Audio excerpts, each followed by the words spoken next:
Hey, Now recording. Recording. Videos recording. happy Welcome. Awesome. Halloween! Happy Halloween! Happy Uh, Halloween. welcome, welcome, welcome to session 22 of Rise of the Conquering King. And I only know that it's session 22 so quickly like that because of these wonderful recaps that you've been providing us with so much. So thanks for that. Yeah, you're welcome. Anytime. I love Um, it. because I have been very busy these last 2 weeks and unfortunately did not write a recap, but I think we all have a lot of ways to get recaps now. We've got the YouTubes, and we've got these little, recaps that Mana's been sending out. Um, but to bring us back into the story we're telling, um, you guys had managed to find yourselves in a bitter fight in the ruins of the castle where all the goblins had convened. You had slain the Goblin King himself, and Kitland took it upon himself to perform a little open heart surgery and remove the Goblin King's heart with a crowbar and a dagger successfully, which he now carries in his long red sock hat. Smell you all notice, by the way. Um, Bernie and Ku worked together. Saris's help to free Gundren from the undead zombies that kind of stood guard, and a mysterious worm-like creature that lived in the ceiling of his cell. And Domik found himself in a very interesting position, negotiating Ural's escape with a very powerful goblin matron. She seemed proficient in the arcane ways and old, natural, mysterious magics, and actually had a psychic reading Domik, and seemed to portend some dark future in which the world was set ablaze and you were stood in the middle of it. The older goblin woman, Babin was her name, saw an opportunity with the king's death to gain considerable amount of power and control and authority over the converged goblin clans, and so agreed to help you all escape the other goblins.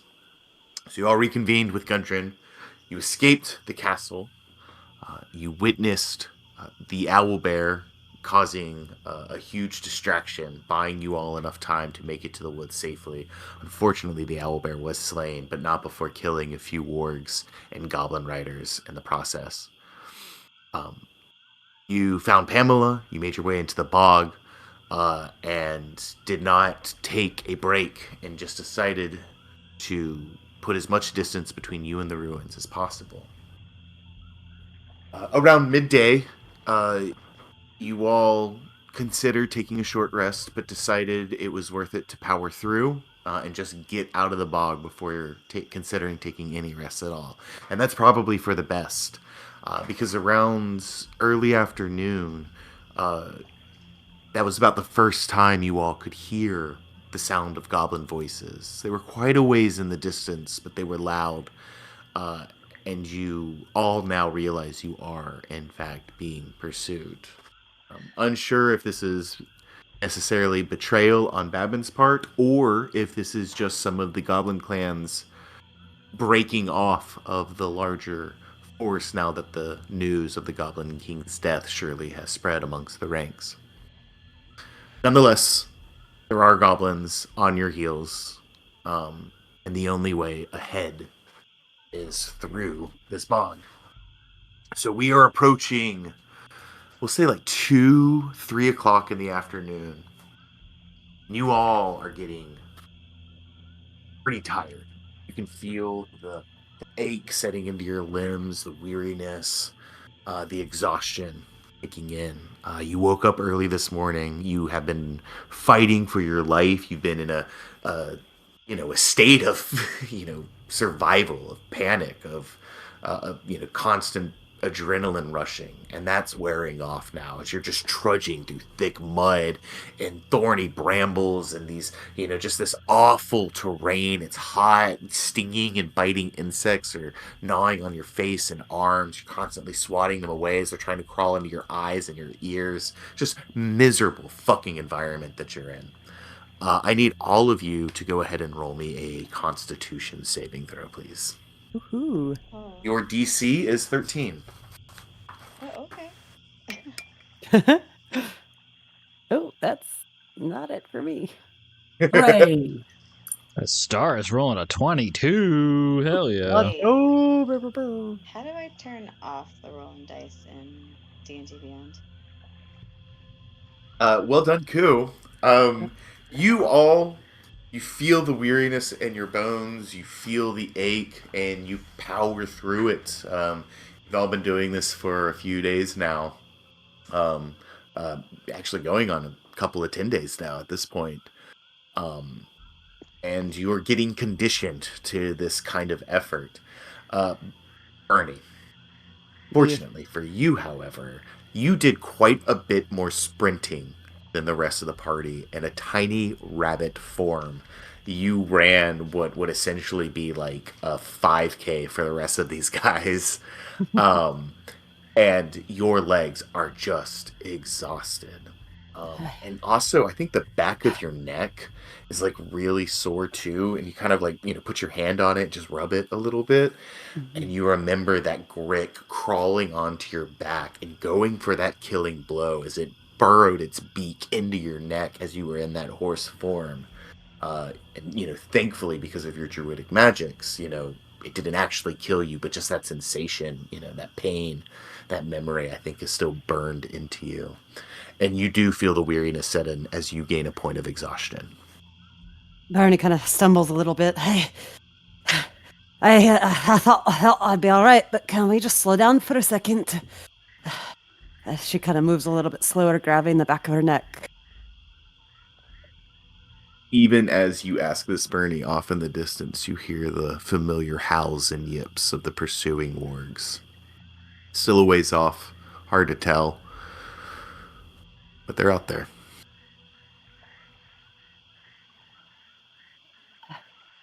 It's just hitting me a bit.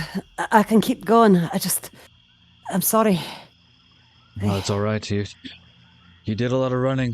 I agree. We need to try to keep our energy, but with the pursuers, I don't know if we have that luxury, unfortunately.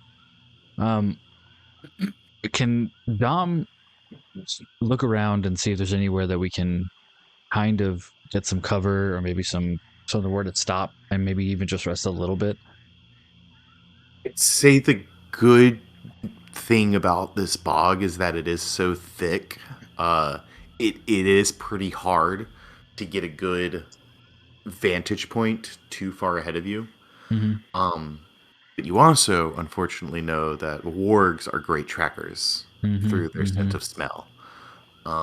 There's also the matter of this very kind of narrow path you're forced to follow as you're kind of following the inverse of the, the hanging skull trailblazes that led a very kind of carved out path through this, otherwise almost unnavigable bog.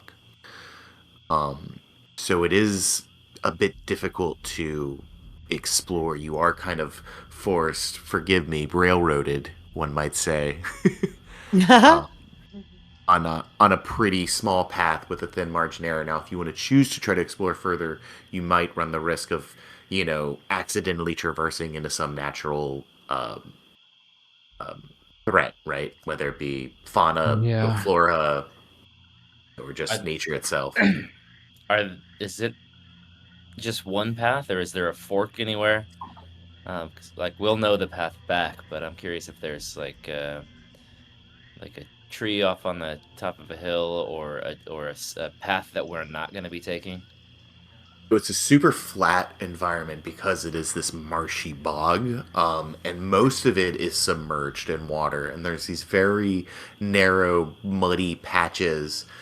Sometimes even hard to see, right? Sometimes you literally are stepping into water and just hoping you don't step into a spot that's deeper than, your kind of ankles or shins. So you don't see a lot of elevated terrain. There's a few trees you could, attempt to climb. And as far as like branching paths, again, you could try to go off the marked path that you are following, but there's nothing indicating where safety is and where it isn't. So you run the risk of running into more of the bog's natural dangers. I guess a thought process would be, Bernie, are you able to transform into anything small and maybe we can carry you? I'm afraid I can't pull on any of my transformation magic right now. It's left me for the moment. However, I could potentially make our getaway a little bit stealthier if we can find a place to kind of maybe hunker down for a little bit. How long's a little bit? You hear Gundren kind of piping up. In the shape I'm in, potentially an hour. Maybe just enough for either the wargs to lose our trail, or I'm not really sure. Well, I've got something that might work. As Ku tugs on some of the rope at his side, but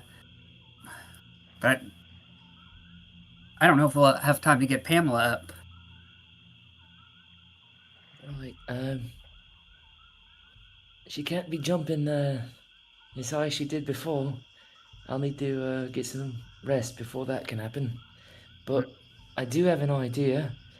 I can take her off the path a bit and have her mark one of the trees with her scent, and then I'll come back and we'll continue on the path that we know. That's not a bad idea. Perhaps some of us could work on covering some of our tracks.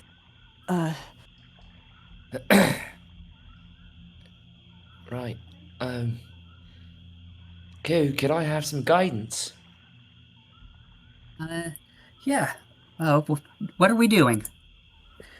Well, I just need to, I mean, so Sean, I imagine there's a tree or something that's off to one side or the other that's not the path that we're going. I mean, yeah, like, yes. All right. Well, I'll go to that tree over there, but, it might be a bit tricky getting there. How far away from the and actually before we go any further, I believe it was Dominic, but I might be mistaken. I know Pamela was the one who discovered where this path began, but who was the one who was kind of leading you all from blaze to blaze and sort of letting you know which way to go? Who was the front of the, so to speak? Was it you, Dominic? Or if you guys want to decide that now, you can. I don't remember, to be honest. I mean, I think I'm I good might have with said it. it was Pamela. Yeah, I think so It's just too. What it's if the you keep letting same. her lead? Yeah, because it's the same path we took there, right? So she's just Yeah. So Trusting then- her instinct a little bit better. Yeah. Okay, Yeah. cool. So where you guys are right now, we'll say you're about shin deep in water. You're surrounded on all sides water. There's a muddy bank about 10 feet behind you that was particularly thick, and there's like another muddy bank about 30 feet ahead of you that you're kind of sloshing your way through to get to. Once you get to that muddy bank, it gets a little bit thicker, a little bit muddier. You kind of get out of this larger puddle, so to speak. Are our footprints kind of disappearing as we walk, or like into the mud, or are they still visible behind us? It's a lot of water, and there's a big group of you. So, as you glance behind you, Bernie, roll me a survival check. Okay. With disadvantage. 18. Not horrible. 15. Nice. That's not terrible. So you kind of look behind you. Individual footprints are hard to make out, but it's pretty obvious that you're traversing this trail. However, it's a well-worn trail. A good tracker could probably spot out a group had moved through here recently, but that would be a good tracker. Gotcha.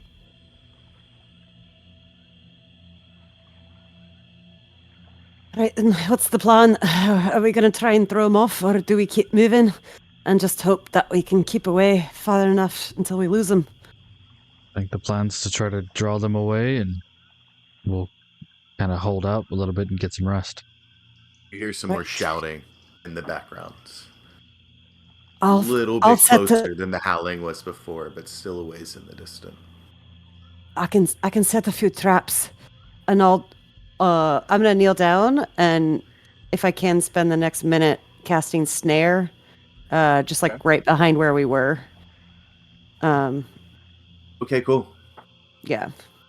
So you kind of like trudge back to the muddy bank where you were, and you take a minute to start casting. It's a spell. Yes, it is. It's Okay. Does it basically require any I material need components? I need some rope, 25 feet of rope, Okay, I think which you this have spell that. consumes.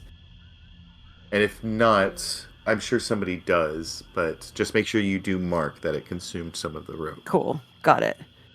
And essentially, it just creates a 5-foot trap that's nearly invisible.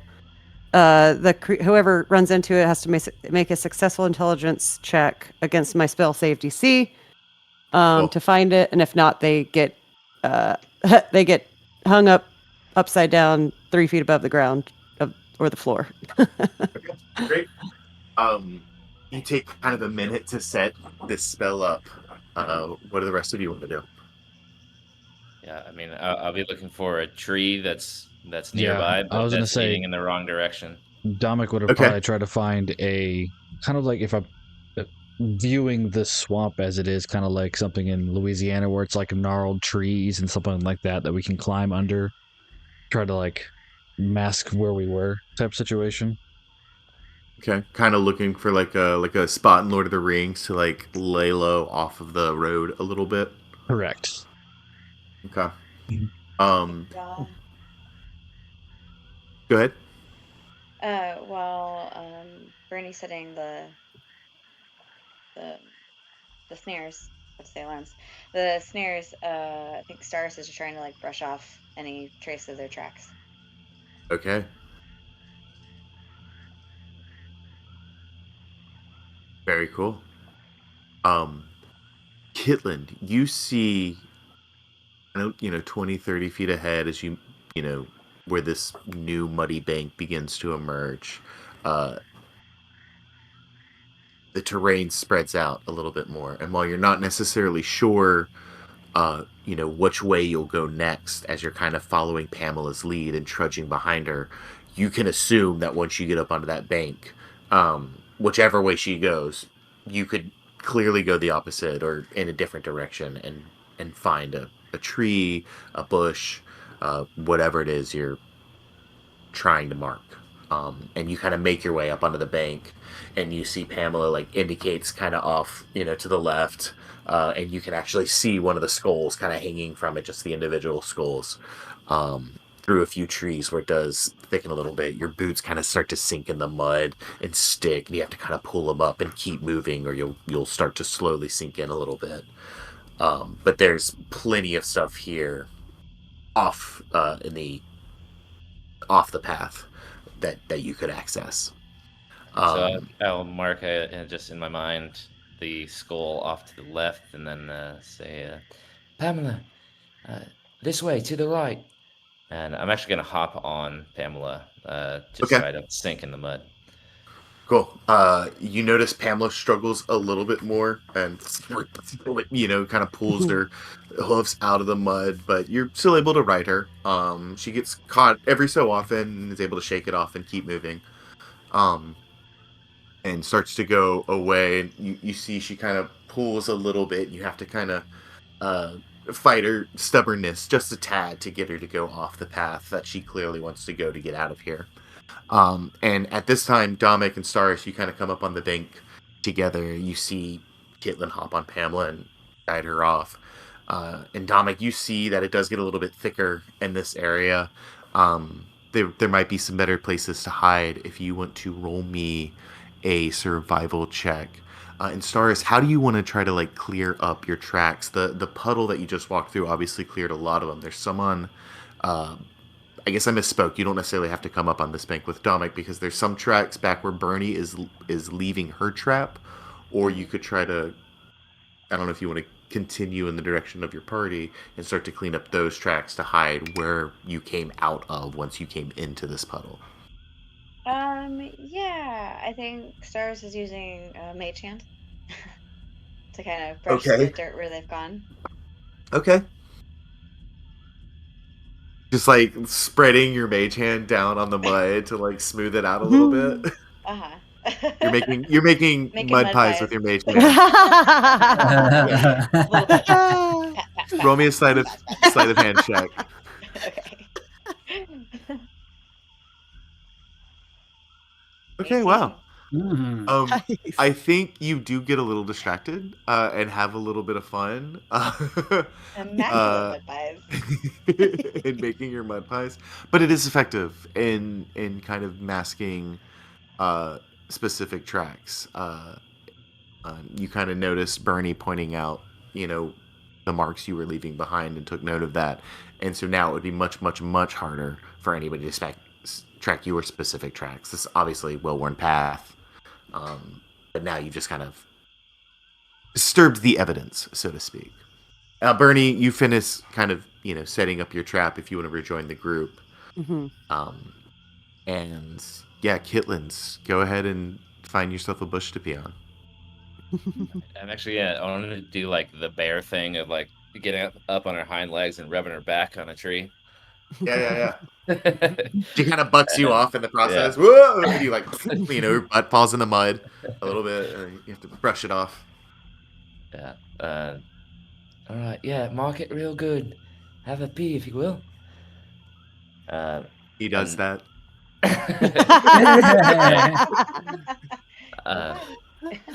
Yeah, it is a good one. All right, now Pamela, listen She sniffs carefully. for like 10 minutes first before doing anything. I'm doing like the little bear dance on the tree too. Yeah. A little wiggle. She finds a good spot to roll around in and gets filthy. All right, Pamela, listen to me carefully now. We're gonna go back the same way we just came, but I need you to leave the tracks that you made up here, and on the way back, just swoosh your tail on the ground and cover your tracks on the way back. All right.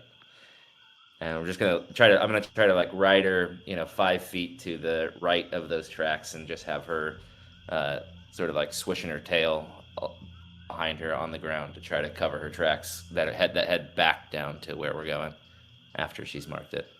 Where are you going back to? The correct path and to rejoin Oh, the group. okay. Got it. So you're just kind of going back away from where you went to continue down the path. Okay, cool. Yeah, you're able to do that. She kind of swishes her tail a little bit. She kind of sees what Staris is doing and mimics that some. And is able to do that. You guys all reconvene. All right.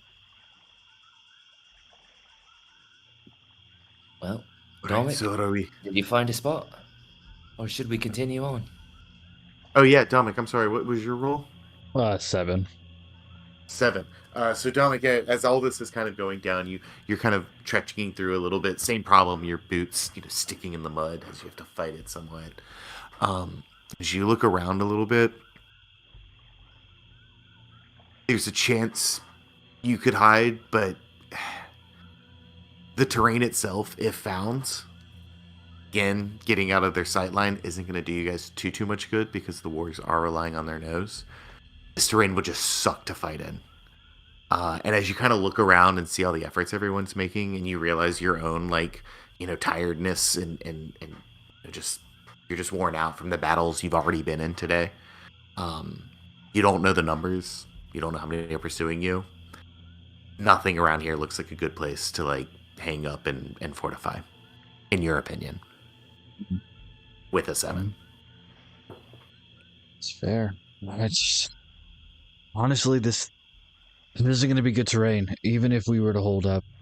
This is not. We don't have sure footing. We have no way to defend ourselves. We're all exhausted. I think continuing on, even at a slower pace, is going to be better than trying to hole up somewhere. I can't find anything good enough for me to feel safe to let us know that we could hang out. Unfortunately. Well, if we continue this way, we might run into Droop. He might know a good place to hold up. If he's still on the road. I mean, yeah, even if we find Droop, we might be able to his cart or something. Something we can probably find better footing. This bog is not going to be good for us. Right, Staris, are you doing all right? I'm doing okay. I've got It's this just- nifty little potion of healing if you need it. I think let's save it. All right. But thank you. Oh, and well, I've got my bag open. Cool. I've got these two little scrolls that I don't think will be of any use to me, but might be useful to you. Do you want them? I could take a look at them. Yes. I think I can. All right, I will hand over the two dusty scrolls to Coop. Nice. Do you? Cool. Take a look at them.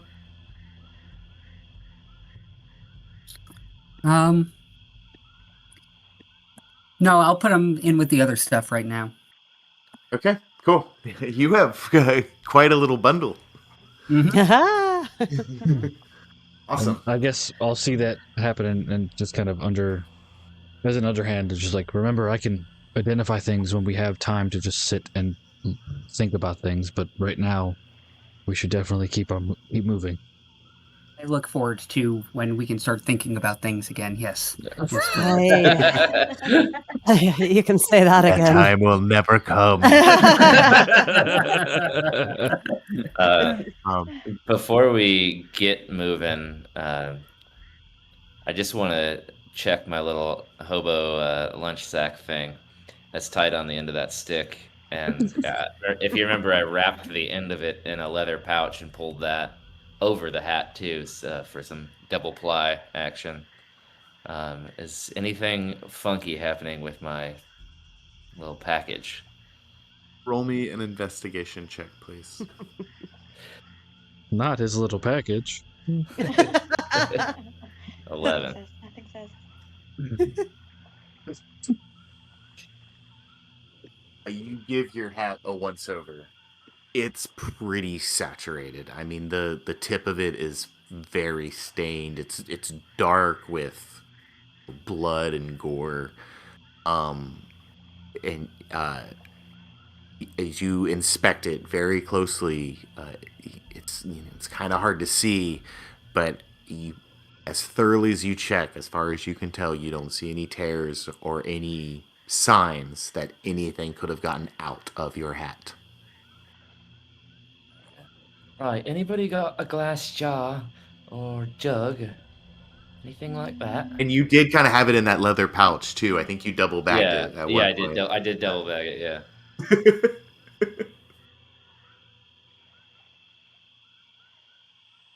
Yeah, there's nothing in the leather pouch, and as far as you can tell, nothing affecting the hat. No, sorry, Kitland. No, I don't have anything like that. I have the dubious health There was potion that I found. There was an inkwell that got emptied at one point. Mm-hmm. Right, but that's gonna take a lot of time to squeeze a fucking grub into an inkwell. I'll say it'd be easy enough to slip a grub into an inkwell, but putting a heart into an inkwell would be quite difficult. Yeah. So, what is the plan, you all? As Gundren asked in a flawless Irish accent. We are going to keep continue Pamela on. as in the lead. Yeah. Just follow her nose back, and keep an eye out for skulls and what have you. All right, fantastic. You all continue walking, and the ominous sounds of goblin voices and warg barks and snarls and yelp continue to haunt you as they follow you, getting slowly closer and closer and closer. The bog is slowing both parties down, fortunately, but your pursuers aren't as exhausted and weary with the toil that you guys are, and they do seem to be gaining grounds. About 30 minutes after you continue making your way through the bog, you hear a loud yelp as though one of the wargs just discovered Bernie's rope trap There. left Yes. behind. Ah, take that. Yeah. Bernie I just kind reckon- of like smirks a little bit and like, well, it worked. You hear Gundren say, "I reckon that'll buy us a little bit of time." And you guys continue just trudging through this bog. You've been making your way for a while now. It's been a few hours since, before quote unquote our session started. We'll say it's been about an hour now. And you know you're getting closer to the end. You maybe got another hour and a half, 2 hours, you're reckoning. You can hear the yelps, you can hear the barks, you can hear the goblin voices, and you know they're right on your tail. And you're all starting to doubt whether or not you're going to make it out of this bog in time. And that is when you all see Oh, a very familiar looking sight. Oh, Oh, what's that? You know you're getting closer to the edge of the bog when you start to see some of the makeshift bridges that had been left and fabricated behind. And you remember when you first ventured out into the bog, much like back at Cragmaw Caverns in the Briar Patch, the way the goblins had used like old crates and barrels to kind of flatten some of the thorns so they could build a little canopy.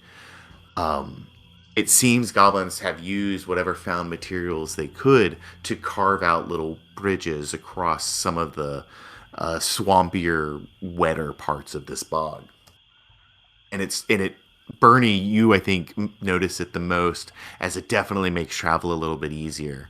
However, the stinging and biting insects really seem to swarm around these floating bridges the most, and you notice that's where they're at their worst, as you have to kind of continue to swat them away. And as you continue kind of following the path with Pamela in the lead, you come to a very wet part of the bog with several of these makeshift wooden bridges kind of interspersed amongst the path. And the path actually kind of breaks and branches off in various sections here, and you can see where some of the sections go off and maybe weren't as successful, so they had to double back and then go a different way. And you can hear the wargs getting louder and louder as they're getting closer and closer. And you can actually hear some of the goblins chanting and whooping and hollering, certain that they have your scent at this point. But Looks up like my ahead... trap didn't work there. Oh, sorry. Girl. Yeah, just talking to Pamela. She kind of grunts nervously up at you. But then up ahead, as you're riding atop Pamela, you see it first, Kitlin. And I don't know if it's hope or worry you feel first. But there, in the bog, much to your surprise, you see Droop's wagon stuck holy in the mud. shit. And you see Droop trudging through the mud. Mud covers his legs and knees and like half of his torso as he's just like struggling through the mud. And he stops and he sees you and he waves his arms. He's like, guys, I tried to follow you, but I got stuck. And he like gestures to his wagon that is just like sunk, like its wagon wheels about halfway up in the mud. Give me a hand, though. I got a plan to get out of here. Come on. And he starts, like, waving you towards him. What do you all do? What are the odds? Yeah. I'll never thought I'd be so happy to see Drop.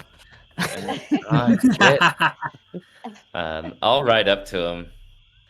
Okay. Alright. He's kind of a ways off. Like, he's a good maybe 200 feet ahead of you as you come out into this, like, muddy clearing and you see several of these bridges leading to the spot where he is.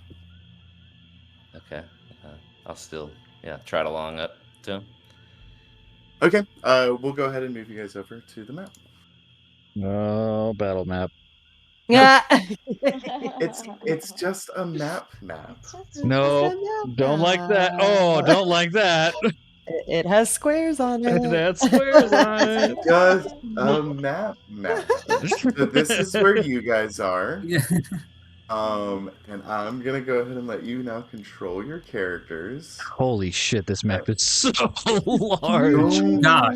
worry about it. Oh, It's I love it gonna though. This map be is cool. fun. You guys are gonna have a good time, and nobody's gonna get hurt ever. We're just meeting our buddy Droop. It's fine. hanging out. So as you can see, Kitlin, he is a ways off. But if that is is that what you guys are doing? You all just see him and you're like, oh, okay, let's go meet up with the group. That's fine, we can do that. I think Bernie's at least on autopilot, and she's just literally trudging behind the group, like not her eyes kind of glazed over, like stomping through the mud. Yeah, and you're feeling it stick with every step. You're really having to struggle against it, Bernie. You got this, Everybody should be Ellie. able to control their Ellie. characters. Do you want to hop Sorry. on my back for a little bit? Not to say that y- our size difference is a bad thing, but I'm afraid I might hurt you more if I get on you. So, we'll say nobody can go in front of this line. But set yourself anywhere behind it. You want to? Do you want to lock me to Pamela, Sean? You have control of both of them right now, Okay, but I can, okay, cool, cool. do that if you want, or yeah. Yeah, that's all right.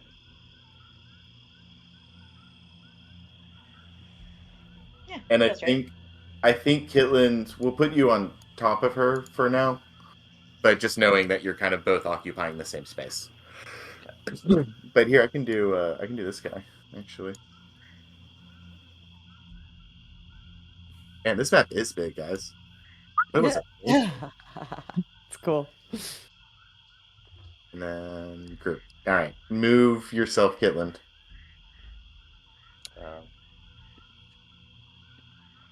Yes! Oh. So good at D&D. All right, is that where you guys are? Yep. Yeah. Yes. Okay. Yeah. Who is Gundren tagging along with? Who wants to control Gundren? Gundren will take his turn immediately after you. He will follow you, and he will use his action to dodge unless you use your bonus action to direct him otherwise. He can't fight, but he could help. He could disengage. He could dodge. He could dash.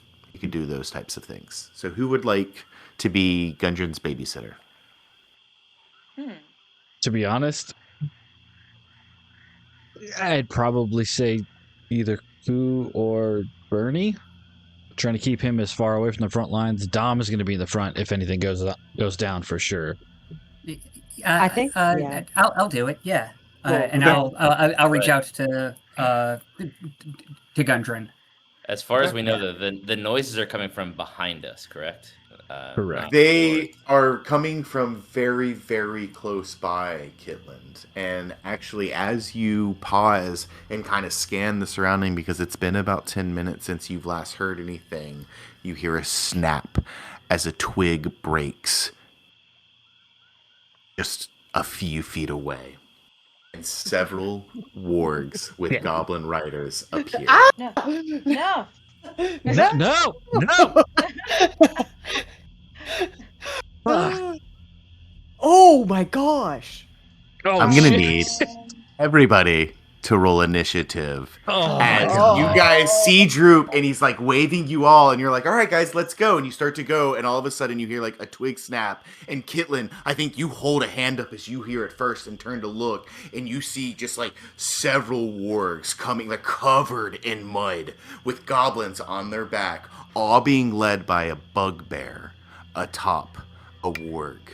And Staris, you recognize this bugbear as the only surviving fighter that had surrounded the owlbear. when it had been Oh, slain. that fucking guy. And Yeah. the goblins are chanting as they come out and see you, and they start chanting, "Mad Tooth, Mad Tooth, Mad Tooth," and they start to pull out bows, and they have quivers on their back and begin knocking arrows and pointing them at you guys. As Droop just stares at you and says, "Rah!" I need everybody to roll initiative. Oh god, oh god, oh Ah. god. Ah!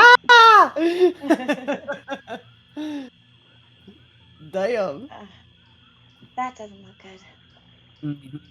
No, it does not.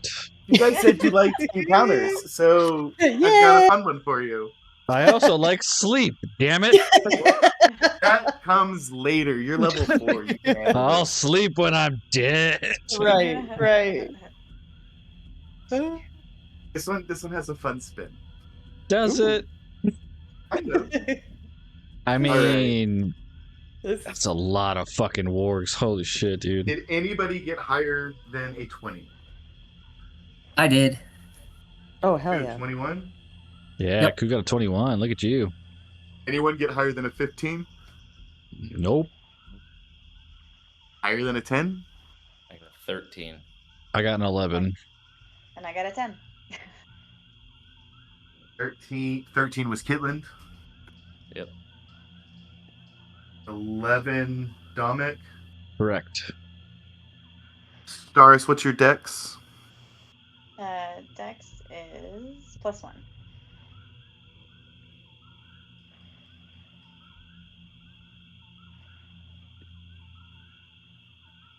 All right. Bernie, what'd you get? 6. That's okay. What's your dexterity, Bernie? It is 15. So, All right. So, guys, you see a lot of shit going on. All right, you see these, bridges kind of interlocking these muddy paths. You're surrounded by water. You have no idea how deep any of it is or what lurks underneath. The bugbears and the goblins, they seem to have come from a different path than you, where these paths are finally starting to branch a little bit. They are covered in mud. The bog is slowing them down a little bit as well, it does seem. Ahead of you, about, let's see how far that is. 130 feet ahead of you, you see a very muddy Droop, like covered to the waist in mud, trudging through the mud, and he waves his arm and he says, "Run!" And then he reaches down and he picks up, you see it's like this knotted rope, and as he picks it up, he puts it over his shoulder and he begins walking back towards his wagon. And as he pulls it over his shoulder, you see that this knotted rope is actually a giant net. Oh.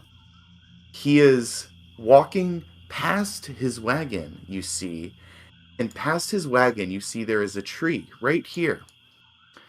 This tree appears bent almost at a 90-degree angle. Ah.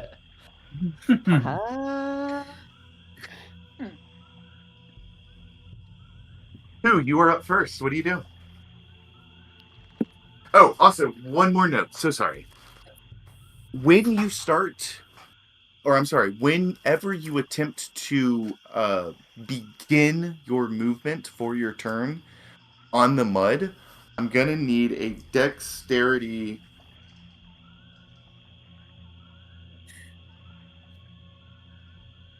check from you. Cool.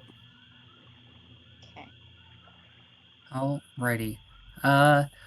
First order of business. I want to see if Gundren can move up here somewhere. Okay. Cool. Will you go ahead and roll me a dexterity check for Gundren? I'll give him a +2 to this roll. +2. Mm-hmm. Alrighty.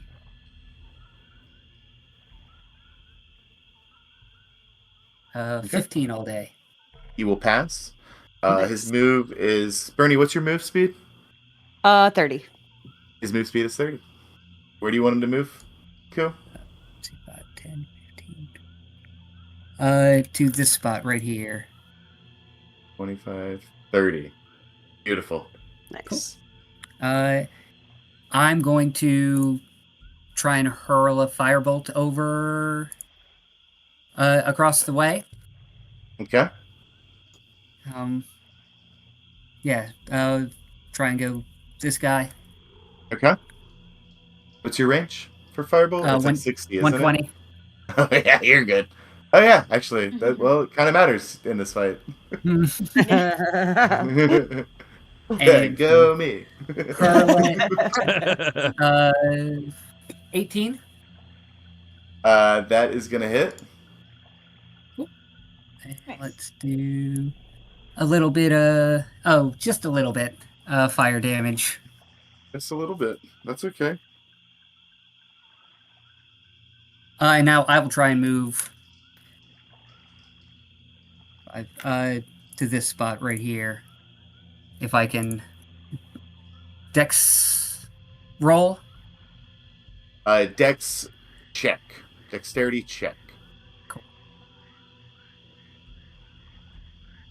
Actually, how about this? We'll make it an athletics or an acrobatics check. Okay, it's still +1, so only 7. Your move is halved for the turn as the Okay. mud sticks to your boot. Oof. Yeah. All right, so I'll go up there. Oh, yeah. Okay. That'll bring us to Droop's turn. You see he is going to those of you with a higher passive perception, you can now see that where this tree is bent at kind of almost like a 90-degree angle, and it is bent in a way where the top of the tree is bent down towards the wagon, very near the wagon. You actually see that just behind the wagon, there's like almost like a curtain, like a muddy curtain behind it. And those of you with a higher passive perception, you see that it's not a muddy curtain. It's actually more of this netting that seems to be risen and attached to where this tree has been bent over on the, we'll call this the northern side. I'm not really sure which direction it is of the wagon. And he's dragging this end and moving it this way. I'm going to roll a acrobatics check for Troop really quick to see if his movement is halved.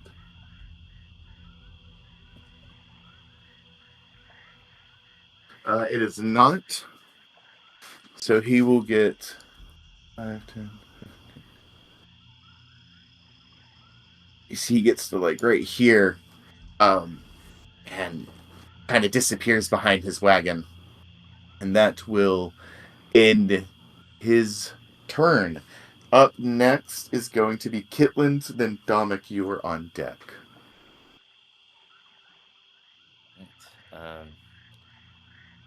I'll start with Pamela's turn because I'm riding her, Okay. and I will try to move with Pamela. Okay, go ahead and roll me either an acrobatics or an athletics check from Pamela. From my sheet, or how From do you want to do that? her abilities, if you can. So if you go to feats and traits and then click on your primal companion, you can just click either their dexterity or their strength. And I think it's the same for them. Yeah. Or just a d20 and add 2. Whatever you want to do. Okay. I'll do d20 add 2. That works. Nice. Nice. She moves effortlessly over the mud as she trudges through it. Cool. And I'm just going to dash with her bonus action, right? Mm-hmm. Okay. So does that apply for both, or do you want me to do 40 first and then do I think that's your bonus action to make her use her action to dash. Okay. Then I'll use my bonus action to make her dash. Yeah. Okay, cool.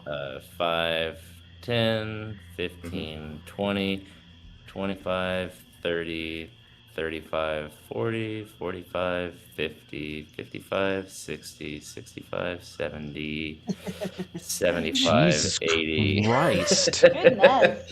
So You got speed some 40? legs. Holy shit.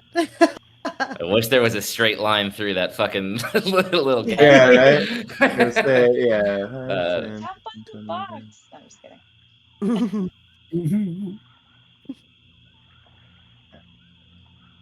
I'll say you can get like here-ish if you want with her Okay. speed. Kind of make up for some of that weirdness. Um, Because you were going in a straight line, but it was counted weird. That's awesome. all right. I'm going to reach down. There's that hole in the barrel where I have one arrow that's been sitting in goblin poison for a little while now. Oh, This is going back many many sessions ago. man, I'm man. gonna pull that arrow out of the barrel and knock it, and I'm gonna shoot at the front running. What's this, meat hook? I love how badly you get my NPC's name. I believe his name was Madtooth. Meat hook. I'll do ya. And I'll take a shot at meat hook. Mad Tooth. Not the good No, one, it isn't. it's Meat Hook now. Or it's not. Cannon. Cannon. All right, does a 21 Oh. hit? Nice. You're hitting Meat Hook? Yeah. Honestly, that aim goes hard. Yeah, 21 fucking hits. Okay. Yeah. Sorry, I didn't mean to say will. No, Meat Hook is totally a Yeah. fun name. I'm gonna favored foe him, but first Oh, I'll yeah. do regular, First, and then what- it's potentially it's a poison arrow. So here's the regular damage. That is a 9. Hell yeah. Nice. Then favored foe. 1d4 for a 4. Damn, X roll, baby. Wow. And We then get- I guess we'll find out if it was sufficiently soaked in poison, or should I roll for that? Yeah, go ahead and roll me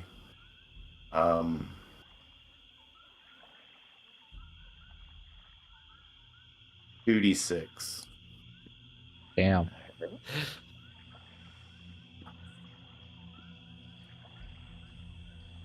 Down with me, Toad. That's the 6. Oh. And a 2. God Oh, damn. man. Now he needs to roll a Constitution saving throw. He's poisoned for 1 hour. Wait. Hell yeah. I need a 13 to pass. I rolled. Nope, that's not enough. Yeah, you Damn. see this like arrow hits him. And he's like, got like a javelin up and he's like rousing the troop and he hits him and he like holds his chest where it hits him and he like looks down kind of horrified and you see like this like black wound starts to spread on his chest a little bit as he pulls it out and kind of like stumbles back on his warg, and like one of the goblins actually goes and like rides up next to like check on him and he kind of like shoves the goblin away a little bit. He looks really fucking hurt by this. Hell And yeah. pissed. Really pissed. Then I'm gonna dismount. How much movement is that? It is half your movement. Maybe I will then. Getting up from prone. Yeah, no, I'm gonna stay on her. If I can still talk though, I'll just yell out, "Droop, use your slime cannon and take out the bridge. Don't let him get to us, and we'll help you." And I'll point to the bridge that's directly across from me, the one that would connect them to us. He's on the other side of the wagon. Roll me a performance check to see if he can hear you. Okay.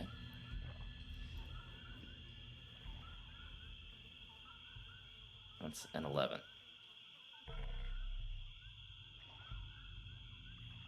What is Droop's Passive perception. Mhm.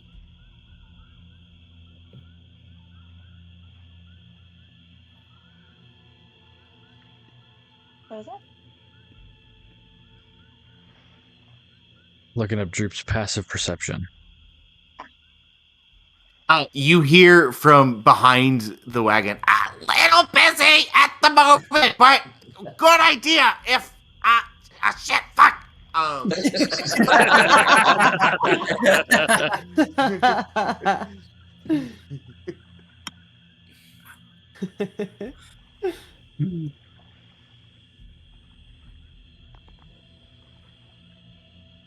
Anything else? That's it.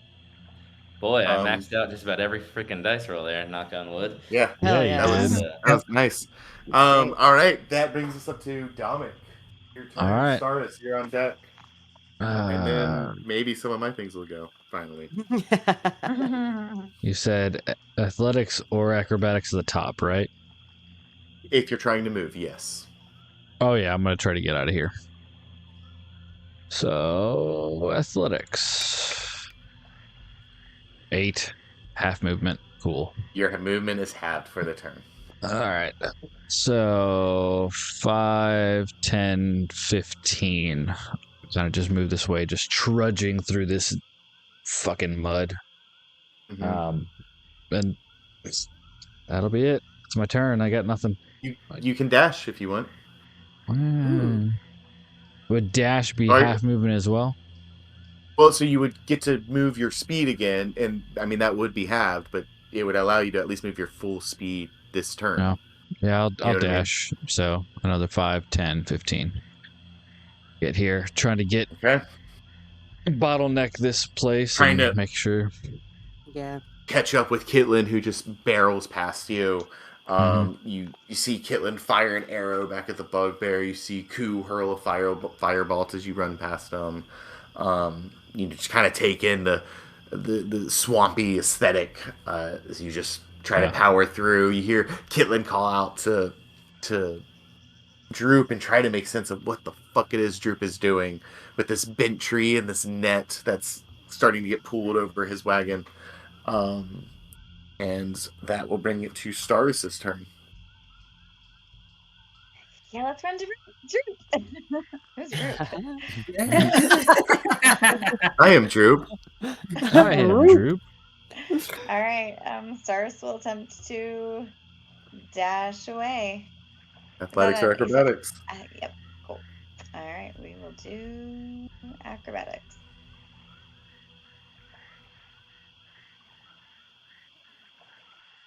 Okay. Nice. 17. Hey. Nice. Nice. You can move your regular speed. Fabulous. Okay. 1, 2, 3. Why am I counting 1 by 2? 20. 1, 2, 3, Been a long 4, day. 5, 6. 35. 35. Count to 10 with Staris. 45. 50, 55, 60. Oh. Nice. 1, Nice. 2, 3.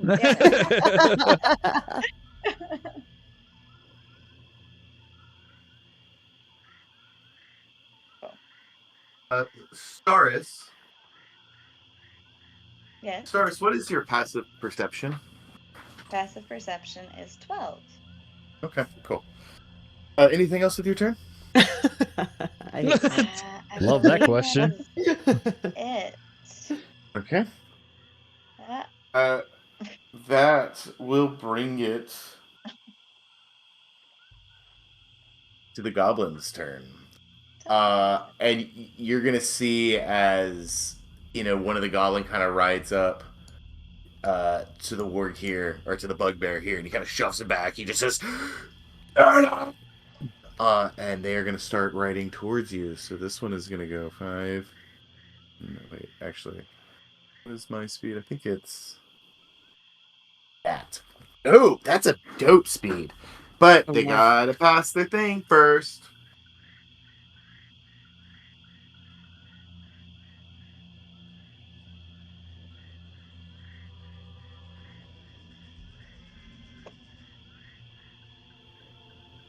Okay.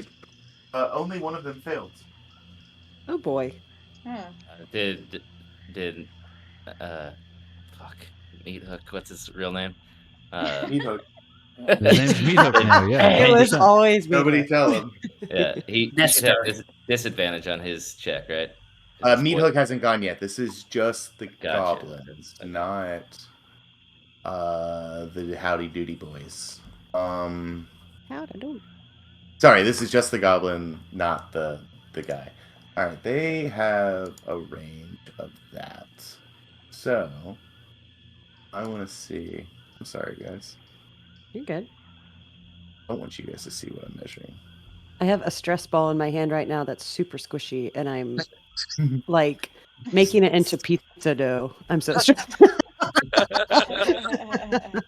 Like kneading it between my hands. Yeah, because you're still real hurt. Don't like this. Oh, fuck. I knew they were going to do that shit. I did too. I know. I was like, that's what was stressing me out. I was like, oh.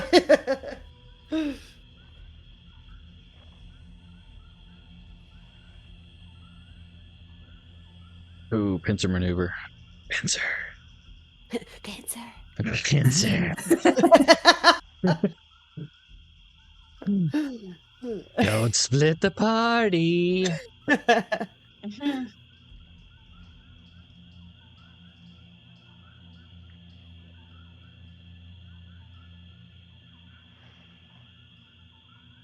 I'm gonna go grab some water real quick. I'll be right back. Actually, I might do the same really quickly.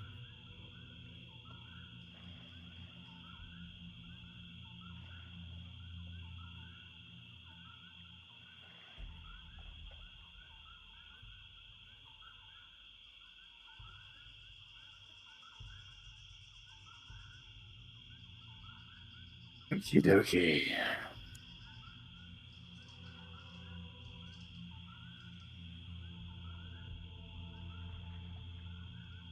This one didn't come. That's silly.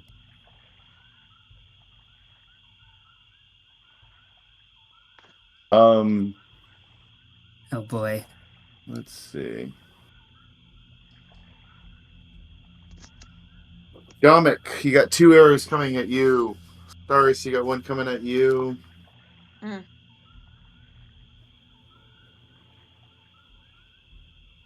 And Hitland, you have 1 coming at you. Dominic, these are my 2 attacks against you.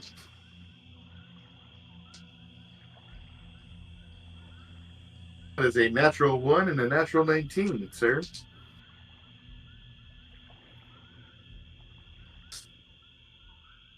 Okay, back. Doris, that's a 19 to hit. Oof. Yeah, that Caitlin, that's a 23 to hit. I think I hit each of you once. Dominic. Oh my god, you guys, I rolled max damage on all but one of these attacks. Look, it sounds like a lot of dice over there. Kitland and Dominic, you guys take 8. Staris, you take 7 damage.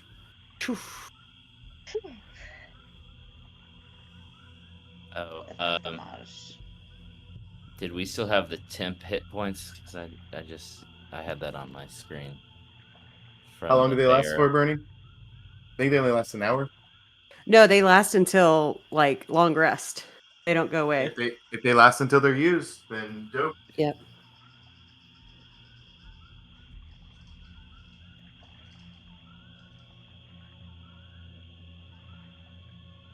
That is the end of my goblin's turn. Bernie, you're up. Okay. All right. Right. I'm going to attempt to move, so I'm going to make an acrobatics check at disadvantage. Okay. That's going to be a 9. Yeah, your movement speed is halved for the turn. All right. Barney attempts to move forward and starts getting stuck in the mud and just gets more and more frustrated, and she sees all these wargs coming up and just grits her teeth and trudges forward 5, 10, 15 to right at that point. Just kind of anger and hatred in her eyes. And she reaches her hands out and she yells over at him, "Aye, you bog bags, go back to the fucking pit that you came out of." And flames are going to lick off of her fingertips, and she's going to cast a flaming sphere 60 feet from her. Oh! Right Oh, no! to right here.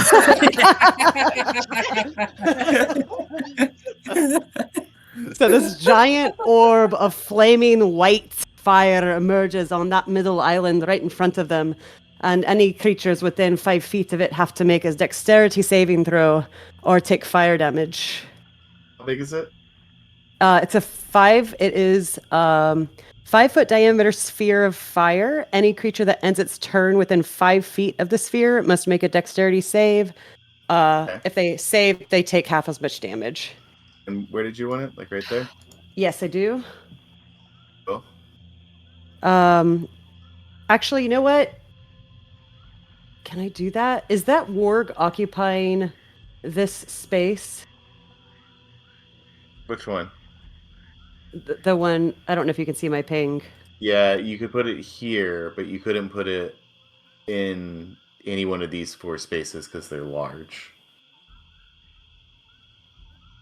You could put it Is it within 5 Here? feet? Is it put it within here, 5 you could put it feet here. right now? Right here, it would be within 5 feet of 2 of them. Okay, cool. Yeah, let me throw it right there then. That's perfect. Oh, perfect.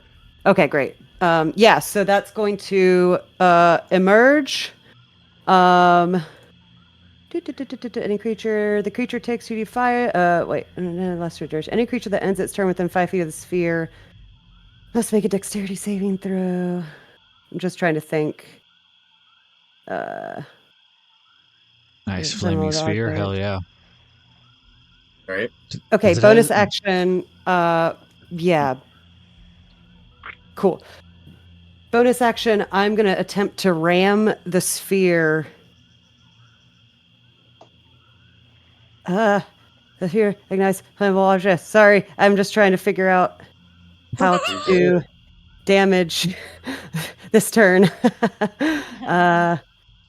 I said something about ramming, but honestly, I can't find it. Oh, here. If you ram the sphere into a creature, that creature must make the saving throw against the sphere's damage, and the sphere stops moving this turn. Perfect. That's what I wanted. So bonus action, I'm going to move it 30 feet, up to 30 feet. So I'm going to ram it into the closest warg, basically, to do the damage Okay. immediately. Okay, cool. I think that's how that works. So it's a Yep. dex save, and it has to be to 14. The creature must make a saving throw against the sphere's damage, and the sphere. So against the sphere's. Wait. Yeah, I don't know why it reads weird, but As a bonus action, you can move the sphere to 30 feet. If you ram the sphere into a creature, that creature must make the saving throw. Oh yeah. Okay, so it's a Dex 14, yep, dex 14. and are you trying to ram it into the goblin on its back Yes. or the warg itself? The warg. Okay. That's not a 14. Awesome. So it's going to take 2d6 damage, 2d6 fire damage. 2. So which So warg are you doing? This one? 10 fire or damage. The right here, this one? guy. Okay. Yeah. Copy. Cool. And that's my turn. And you did how much damage? 10 damage. Oof. That hurts. Good. He slams into the warg and burns part of his whiskers off of his face. Hurts him pretty bad. Cool. And that's the end of my turn. Okie doke. That'll bring it back to nope. That's the bugbear's turn.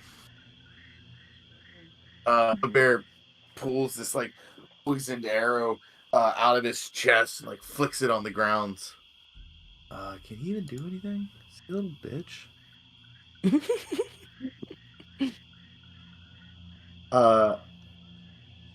And from where he is, Kitland, He's just gonna hurl a javelin at you.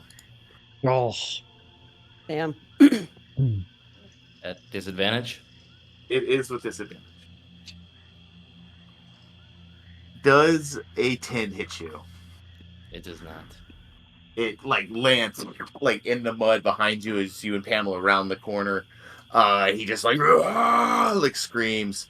And he is going to rush past his folk and go. Is he though? He's At gonna Is he disadvantage. though? Is he?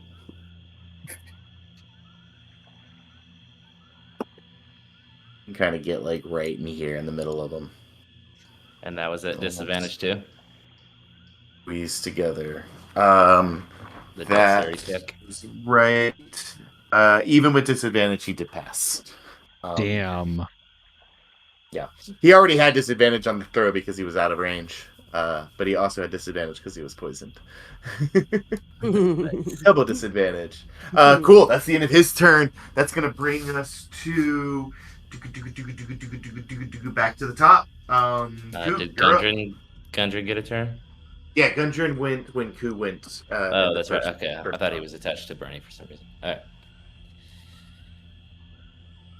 right. All right. Gundren, keep going. I'm gonna try and get him to go up as far as he can. D20 plus 2. Yep. Boop, boop, boop, boom. D20. Oh, that's an 8. You see, he gets a little stuck. Yep.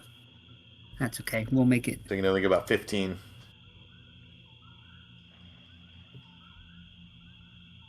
Yep. Unless you would All like right, to use your bonus action to make him dash. Oh, yeah. Wait, I can do that? Yes, you can. Yes, absolutely. Yeah, we'll say he gets like right there. No, because my bonus action uses his action. Mm-hmm. Okay, no. I need to keep him dodgy. Okay. Because, Copy. yeah, we're not going to get him out to lose him in the bog. That would make me a sad man.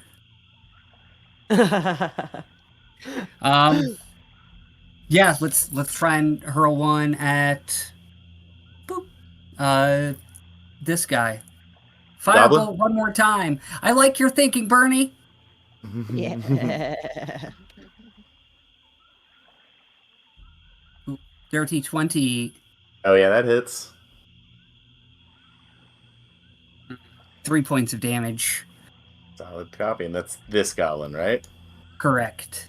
All right. Yeah, you get this one, ping it right in the face. They're still coming after you. Yep. Let's see if I can get my move on. Let's go. Acrobatics. Nope. Oh shit. Oh, this mud is thick. Oh, 10. fuck. That's what she said. 10, 15. I Yep, don't want to I'll know be the right there. contact. All right. Alright, I'm all done. That'll bring it to Droop's turn. You're gonna see him roll his natural 20 as he is just skating through this stuff. Yes. 20, 25, 30. You see he comes over here and he grabs this corner, the final corner of this net, before turning around to head back to where he was working from behind the wagon. That'll be the end of Droop's turn. Kitland, you're up. Dominic, you're on deck. Then you start. Okay.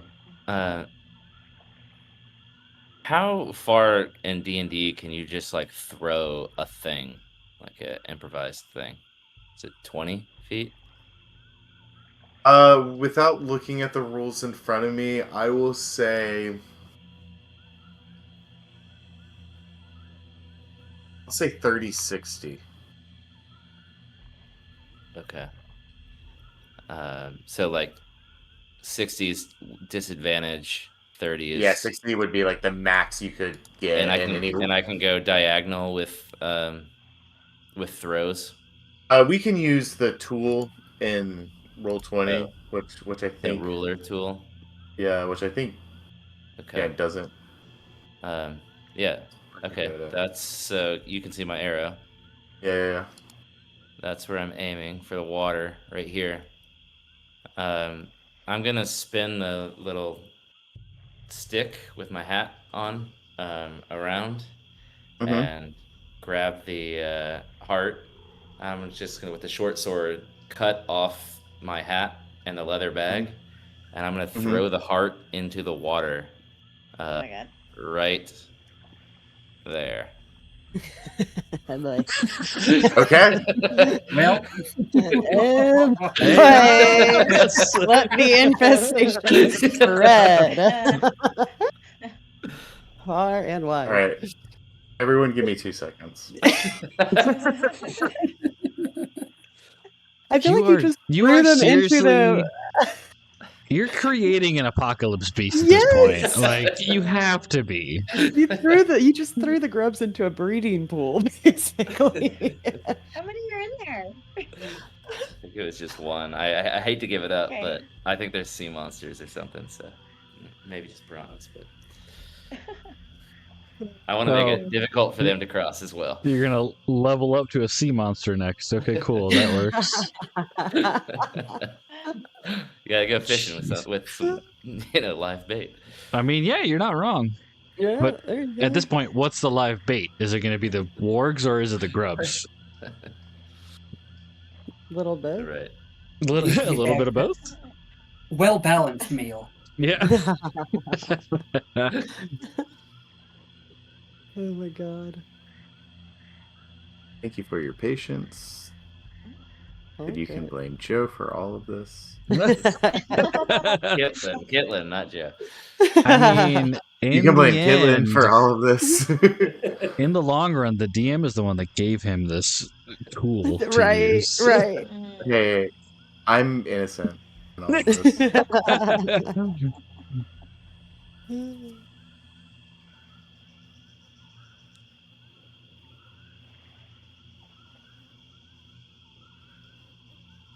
Okay, Kitlin, anything else with your turn? Yeah, I'm gonna use Pamela's movement. First, I'm gonna stuff my hat. That's all cut up, and just a freaking little torn up windsock now. What is that? That's like the little like skiing neck warmer is what it is now. Oh yeah. That's great. And I'll move and dash. So 5, 10, 15, 20, 25, 30. I think there's some fuckery in there. I am 35, going to have 40. to stop you. Okay, Kitlin. I figured. Really Yeah, I'll go back quick. over here. Yeah, you're good. So we'll just, if you don't mind, just stopping right about here on the bridge. Okay. Oh, no. As several stinging insects begin God. lunging and biting at you.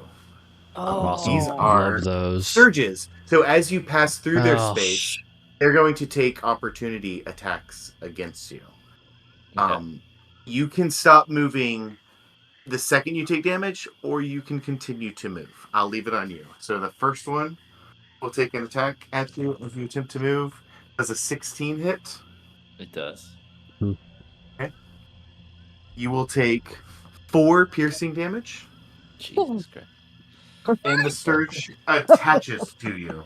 Oh, no. Oh, no. Do you want to keep going? Yeah. Okay. The next one will try to attack you. Does a 22 hit? Oh, my God. God. I rolled Kitlin's really getting high on hit. that one. You take 4 piercing damage, and that surge attaches to you. Do you keep going? Yep. Okay. No. There's Another another one's one. going to take an opportunity attack against you. Okay. Oh my god, I'm rolling so high. I get to hit No. Kitland. Birds and bugs. This one's gonna hit Yep. attack Pamela. Oh. Okay. I know it does, but a 23 to hit. Yep. Damn, gonna take- dude. 5 piercing damage. Jeez. Okay. And it attaches to her. Do you want to keep going? Yep. That's his way of saying, don't do it. No, that's my way of saying, do you want to keep going? Oh. Keep going. Oh no! 3 more! Dude, I'm done rolling this dice because I just rolled another natural 17 on that one to hit. We'll say you, Kitland. Yeah. Okay. You're going to take another, this time, quite a bit of piercing damage. Hit. You're going to take 6 piercing, and it attaches to you. Do you want to keep going? There are 2 more you can see in between you and the edge of the bridge. Keep going. Okay? Where's the blood bridge? That is a 10 to hit. I think that missed. I'm sorry, an 11 to hit. Does that miss? That misses. Okay, and then for my last one, that is even less. So the last 2 miss. Golly. Kitlin, as you power through the bridge, through all these big stinging insects, you see you have 3 of these, like, they're the size of, like, lunar moths. Like, they're pretty big, like bats, right? And they're just connected to you, like, with this long proboscis just stuck into you, sucking your blood. You have 3 of them attached to you and 1 attached to Pamela's side, and 2 more fluttering on the bridge behind you. What just happened? Yeah. I'm gonna keep going. So, Okay.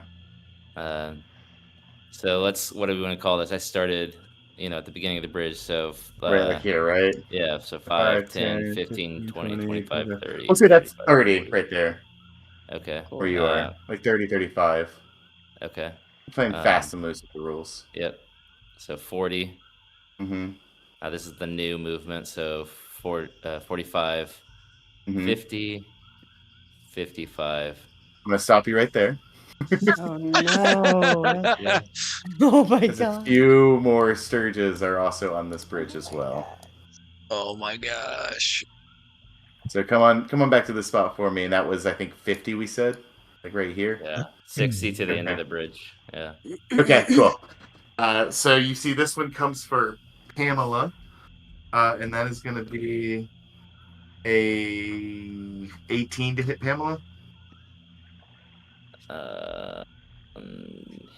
Yeah. That should hit. What, she's like 15 plus my PB, right? Which is 13 plus your PB. So I think it's 15, she's 15 total. Yeah.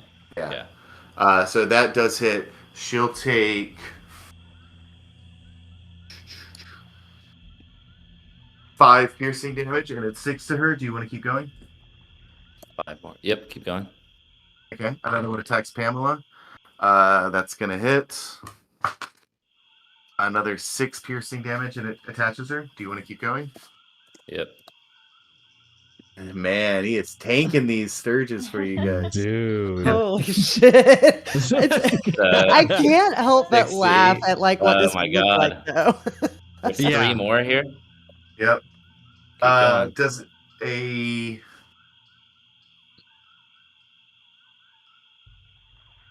Sorry guys, so many tabs.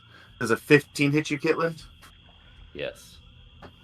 Dude, when he gets the droop, Oh. Droop's gonna be like, what the fuck is happening right now? There's just these things just flopping around on Kitland and 7 piercing damage, and it Oh my attaches to you, God. Kitland. Do you want Holy to keep going? shit, dude. Yep. That is an 11 to hit Pamela. That is going to miss. There is 1 more left. Do you want to keep going? Yes. Dude, just face tanking all this stuff. That is Hell a yeah, dude. Natural 3 to hit Pamela. That one misses as she just Oh. like puts her head down and barrels through the last one. And we'll say you can make it like off the bridge and right here. Wow, that was So epic. then, but you have 65, 4 of these yeah. things on you. 65, Oh my 70, God. 75, 80. Okay. Dude, Gosh, 80 almighty. feet of so- movement is ridiculous. Yeah. That's crazy. Couple of things. Here are the 3 on you. Here's that one on Pamela. And then there was one more on you, Dylan. 2 more on Pamela. Oh god.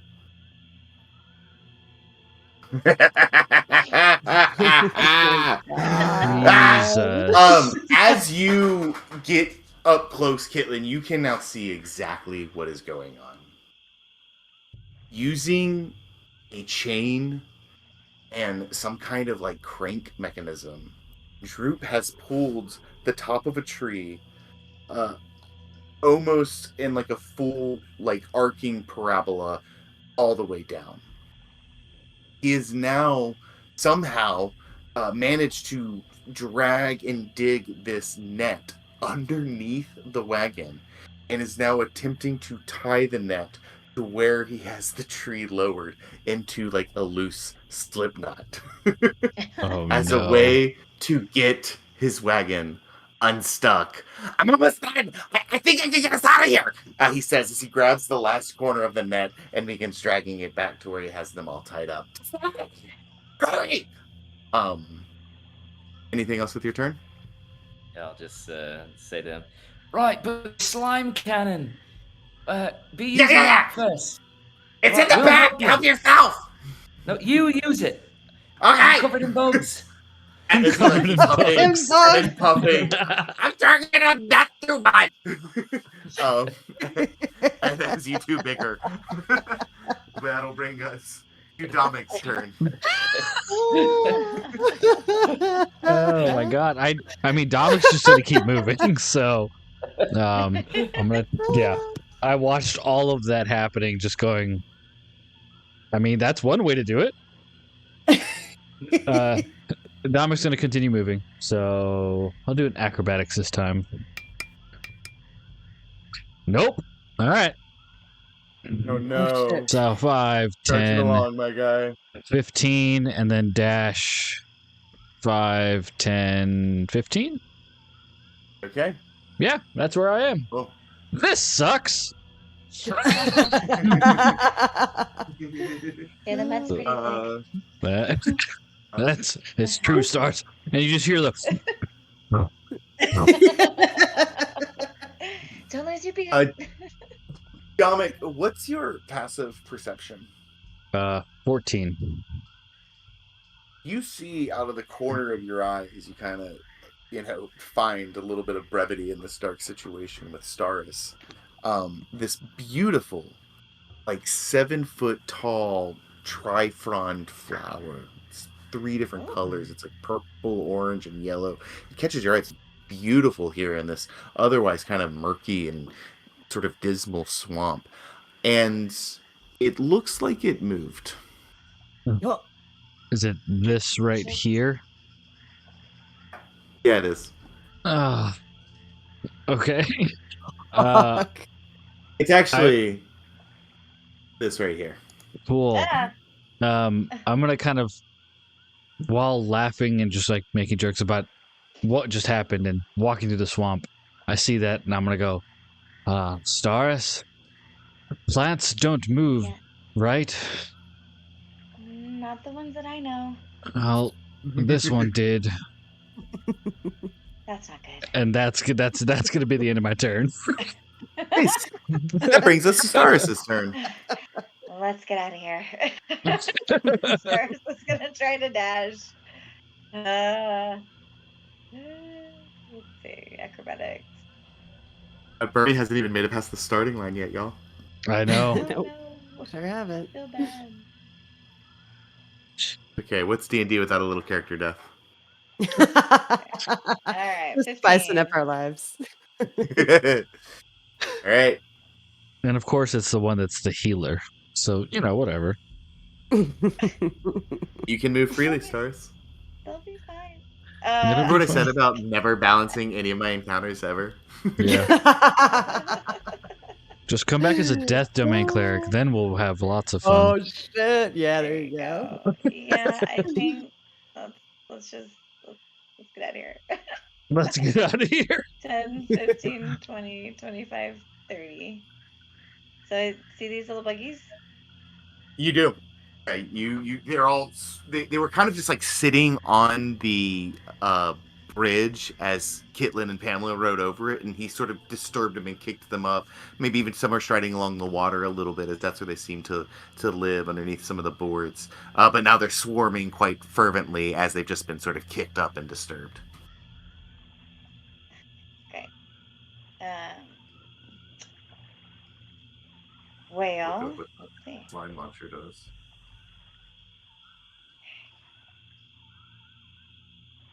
There's ugly things both ways. Terrible everywhere. It's so bad. Shoot. All right. Staris, looking ahead of her and behind her, decides she's gonna try to affect something here.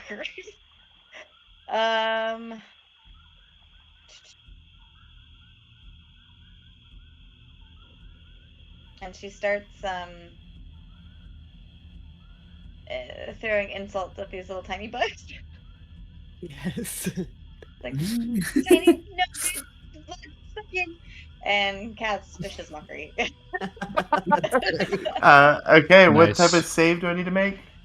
Let's see, what is that? That Bless is you. a wisdom save. Bless you. Bless you. Bless you. You're trying to 15. I didn't even get half that. Very good. Yes. That is 3 psychic damage.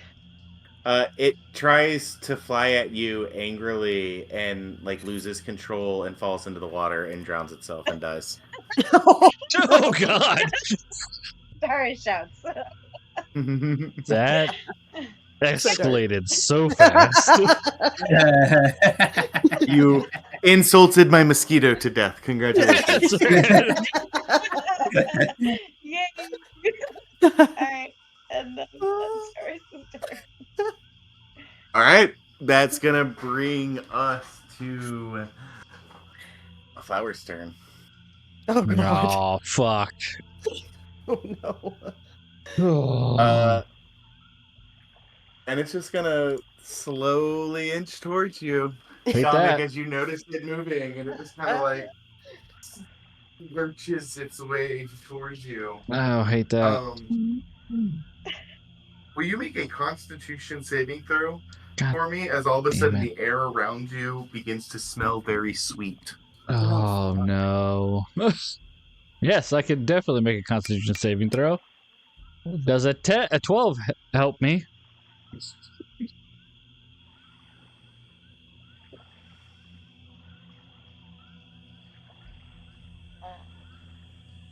I don't like the silence. I don't either. Sean. Hang on.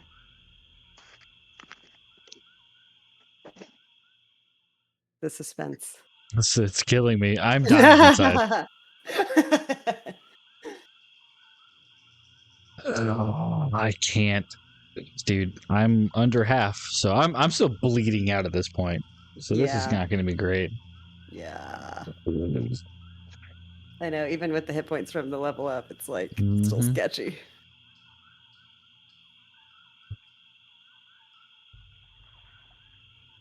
Oh, hey, Kitlin just face taking all those fucking buggies. You guys hear me now? Yes. Yes. You guys hear me now? Yes. Yes. Yeah. Oh yeah. Can you guys hear me now? Yes. Yes. Okay, for some reason, even though I had the fucking snowball plugged in, it was using my computer mic all night. Oh, well, that's. I mean, you didn't Do I sound sound terrible. better?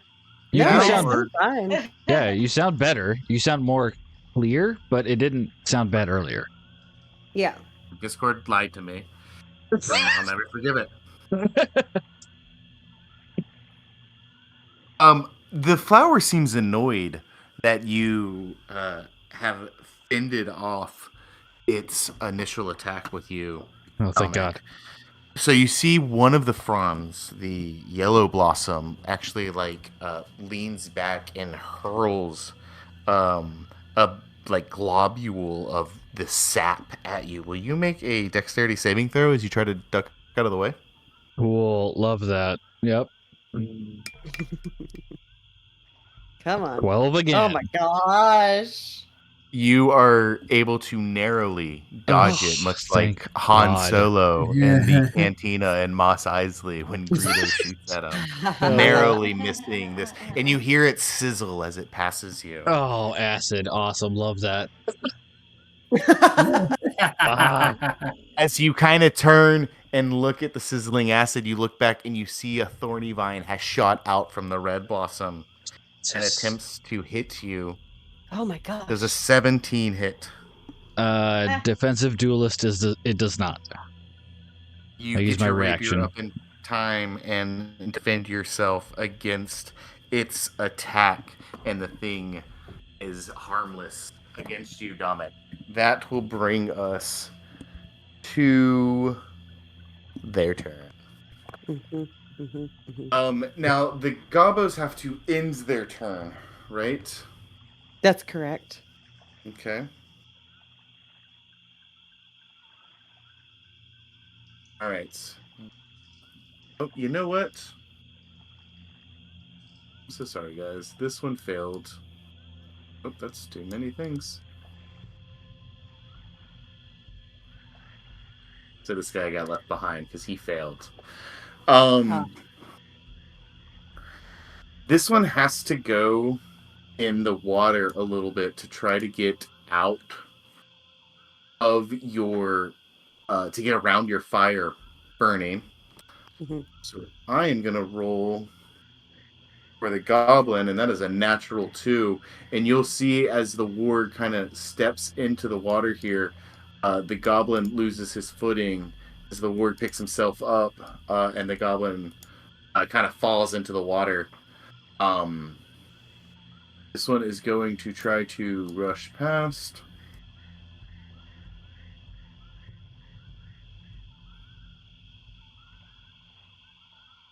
To do the same now that war gets in its way. That is a natural 20, so that goblin stays on. As that war kind of rushes into the water. This one's speed is halved. 5, 10.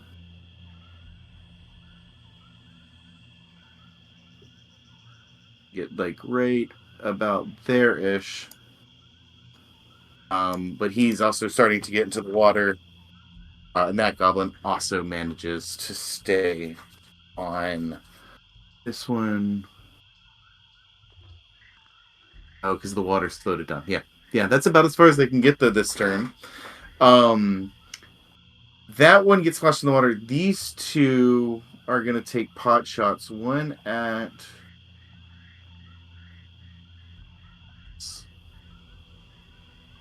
That one at you, Ku.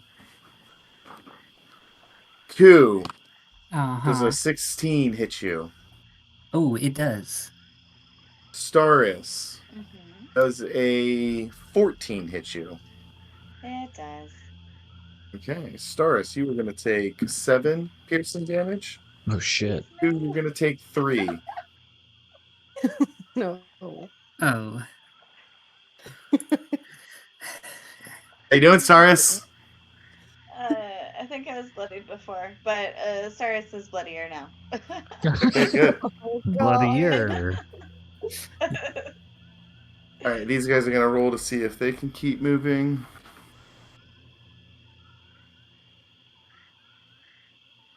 Two of them fail. So only this guy succeeds, and he'll go fine. Here. Something like that. There.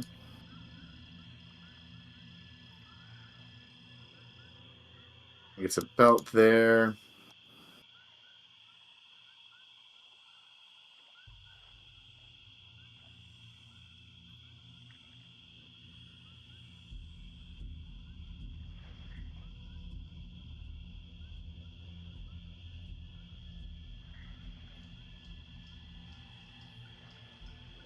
Comic. You've got 3 more attacks coming at you. No, sorry. 2 more attacks coming at you. Stars, you've got 1 more coming at you. They're all being made with disadvantage. Okay. So, Not Stars, luck. that Right, is... Does a 13 hit you, Stars? It does. God. It does? Oh, Yep. damn. And 9 misses you, Dominic, I'm assuming. Yes, mine does miss. The other one I rolled a natural 18 and a natural 19. Damn, dude. Staris, you're going to take 3, I know, piercing damage. Dominic, you're going to take Oh. 6 piercing damage. All right. This last goblin is going to roll to see if he can go, and he can't. He's still slow. Mr. Slowpoke, this one's just covered in mud. Yes, yes. Yes. He's going to go right there. Then something really fucking wild happens, and you see right where Kitland threw the brain into the swamp, this incredibly large, incredibly agitated alligator appears Mm, and immediately latches onto the warg right in front of it. awesome. Good. Holy shit. Good. Love this. Because- This place sucks. I hate everything about this place. Welcome to the jungle. We got fun and games. Fuck. God. Oh, gout.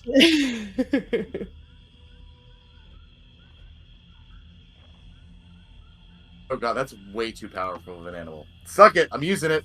Oh, Oh, hate no. that. Hate that. Hate that. Stay away from the edges. Have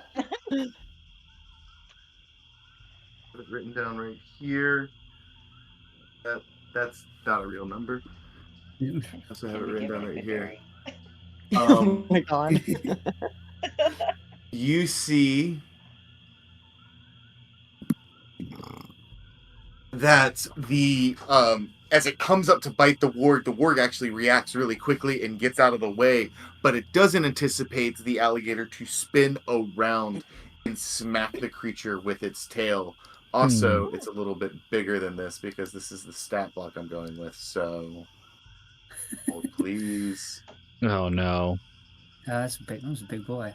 Oh, that's a big boy. Oh, Eat all the wargs. Yeah.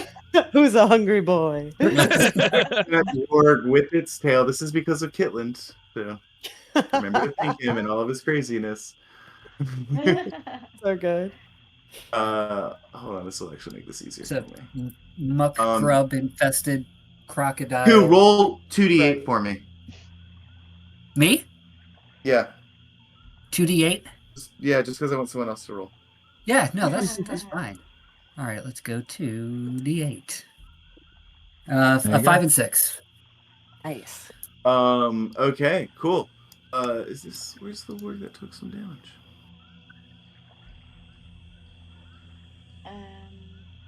Yeah, I think both of these. I think 2 of the 3 had. Well, I know the 2 goblins had taken damage, but one of these wargs took damage, and now I don't know which one it was because my I dot's think it gone. was one of the blue rider. Yeah. Oh, there it is. I see the dot now. Yep. That is that much plus that. That's a lot. You see as the tail connects with this warg, the warg's neck just snaps. Jesus. And its dead body sinks into the muck, and the goblin is now like floating out here somewhere that I just deleted into oblivion. That's great. Also, point of order, DM. I don't know if those 2 wargs that are 5 feet, within 5 feet of my sphere, are done with their turn. But this alligator thing was happening at the end of their turn, and now the fire thing was also going to happen at the end of their turn. perfect. That's a dex save from both of them. It is, yeah, 14. Okay, cool. So this is the one on top. That is a natural 14 plus my modifier. The second one is a natural 5 plus my modifier, which fails. So one passes, one fails. Cool. So the one that fails is going to take 7 damage. Okay. The one that passes is going to take 3 damage. Okay, cool. Flick.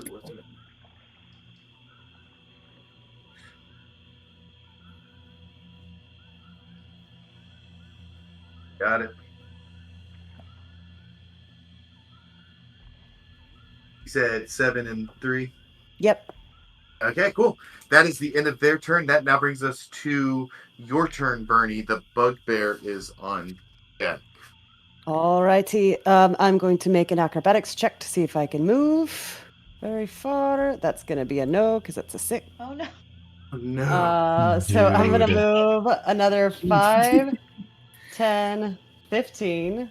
Look at that, past the Hey, starting you passed the line. starting Yay. line. Look at that. Dashing? So no, I'm not. No. So I think Bernie has one hand that has like flames flicking off her fingers, and then her beard is a little bit of singe on the tip of it as she's like focusing on this fire. And then as another primal energy comes up, the singe on her beard starts to ice over with ice crystals, and then her other hand like has ice crystals that start to shoot off. So she's reaching in for this primal energy and this like state of rage and in this state of desperation, and she's gonna grab her ice javelin and she's gonna fling it at the two at the warg, the blue warg, and try and Okay. ice knife it. Okay. I believe it's an attack to begin with. It is. I don't know why it just rolled all those, but can I? I don't even. Okay. 25 points of damage. Jesus I don't Christ. even know what that is. So What the hell? So you I just need to roll to hit first, and I'm gonna try to do that. And I do this with disadvantage because I am exhausted. Okay, so it's gonna be take the lower, which is so that's 11. exhausted is only on. Is it on attack rolls as well? I think I our believe attacks so. ability checks. I think they are. I Attacks are thought- not ability checks. Okay, cool. Oh wait, let me see the. Oh, you're right. Yeah. It is just D20 tests and minus 5 feet of speed. Okay, so then sorry, That's new rules because the Oh, speed sorry. So penalty doesn't disadvantage. happen until 2. Yeah, disadvantage on ability checks. That's it. So just checks, Yeah, not attacks. that's what I Sorry, thought. my bad. Okay, do you want me to just roll one more time straight? Because I got a 16 and then I got a like a 11 on the No, first roll. take the 16. What was the first roll? The 11? I rolled them at the same time. Oh, Because I see. rolled it on the thing. I mean, I see. It looks like there was a 5 and 11. Yeah. Just roll 1. That's weird. Clicked the buttons. Yeah, and it added them did together. so much. Yeah. Okay, so this is my real roll. Damn Okay. All right. Ah, That's actually going to be 4 plus 6, which is 10 to hit. to hit the Warge. Unfortunately, that is going to miss as it explodes on the ground right next to him. So, hit or miss, the shard is going to explode, and then the target and each creature with 5 feet needs to succeed on a dexterity saving throw or take 2d6 cold damage. Okay, this is So, the first Warg. What is it trying to beat? 14. Okay, the first Warg got a 13. Awesome. The red warg got a 19, and then the goblin on top of the warg got a 9. So the blue warg and the goblin fail. The red warg passes. Cool. Okay, so it's 2d6 damage. The one that passed does not take any damage. So that's 9 damage to the 2 that failed. Okay. You see both. Not both.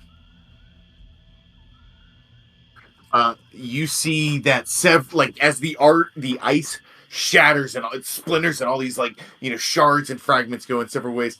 Several pieces just cut into the goblin's neck and face, killing him outright. The warg is pretty badly injured, but still standing. Is that the blue warg? The blue warg, correct. Okay, on bonus action, I'm going to ram my fireball into the blue warg. Oh. So dex save of 14. That is a natural 3. Yeah. 2d6 fire. So 7 fire damage. As it pounds into the warg, you see the warg's knees buckle a little bit as it collapses and begins to catch. And that warg is dead. Yes! Awesome! Yeah, I realized Bernie's that just I was like, hated, but that was very funny. Just hot, cold, cold, hot, cold. yeah, yeah. Bernie's literally just like a swirl of ice and fire and like rage and throwing everything at him right now. That's it for Oh, my yeah. turn. Okay. That is the bugbear's turn. He kind of looks over his shoulders and kind of grunts, seeing that this flank has fallen apart. He's gonna move. Oh, actually, he's gonna roll. Yeah, he's fine. At disadvantage. The warg does not have disadvantage. Gotcha.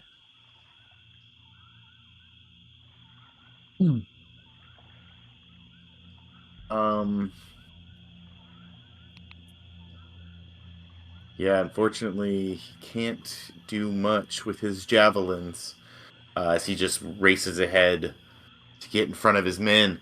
That's gonna bring us to chicka chicka boom boom.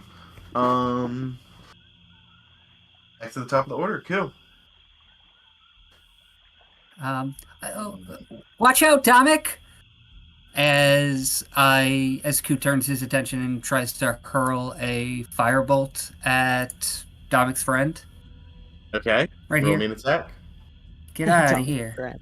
Not my friend. I hate plants. Fun fact about Dominic. He's not a And gardener. 11. I'm sorry. And 11. That hits. Oh, yay. hooray. Yeah, so let's... Hooray. Oh, no, that was it. Sorry about that. No, that's okay. 7 points of fire damage. Of what type of damage? Fire.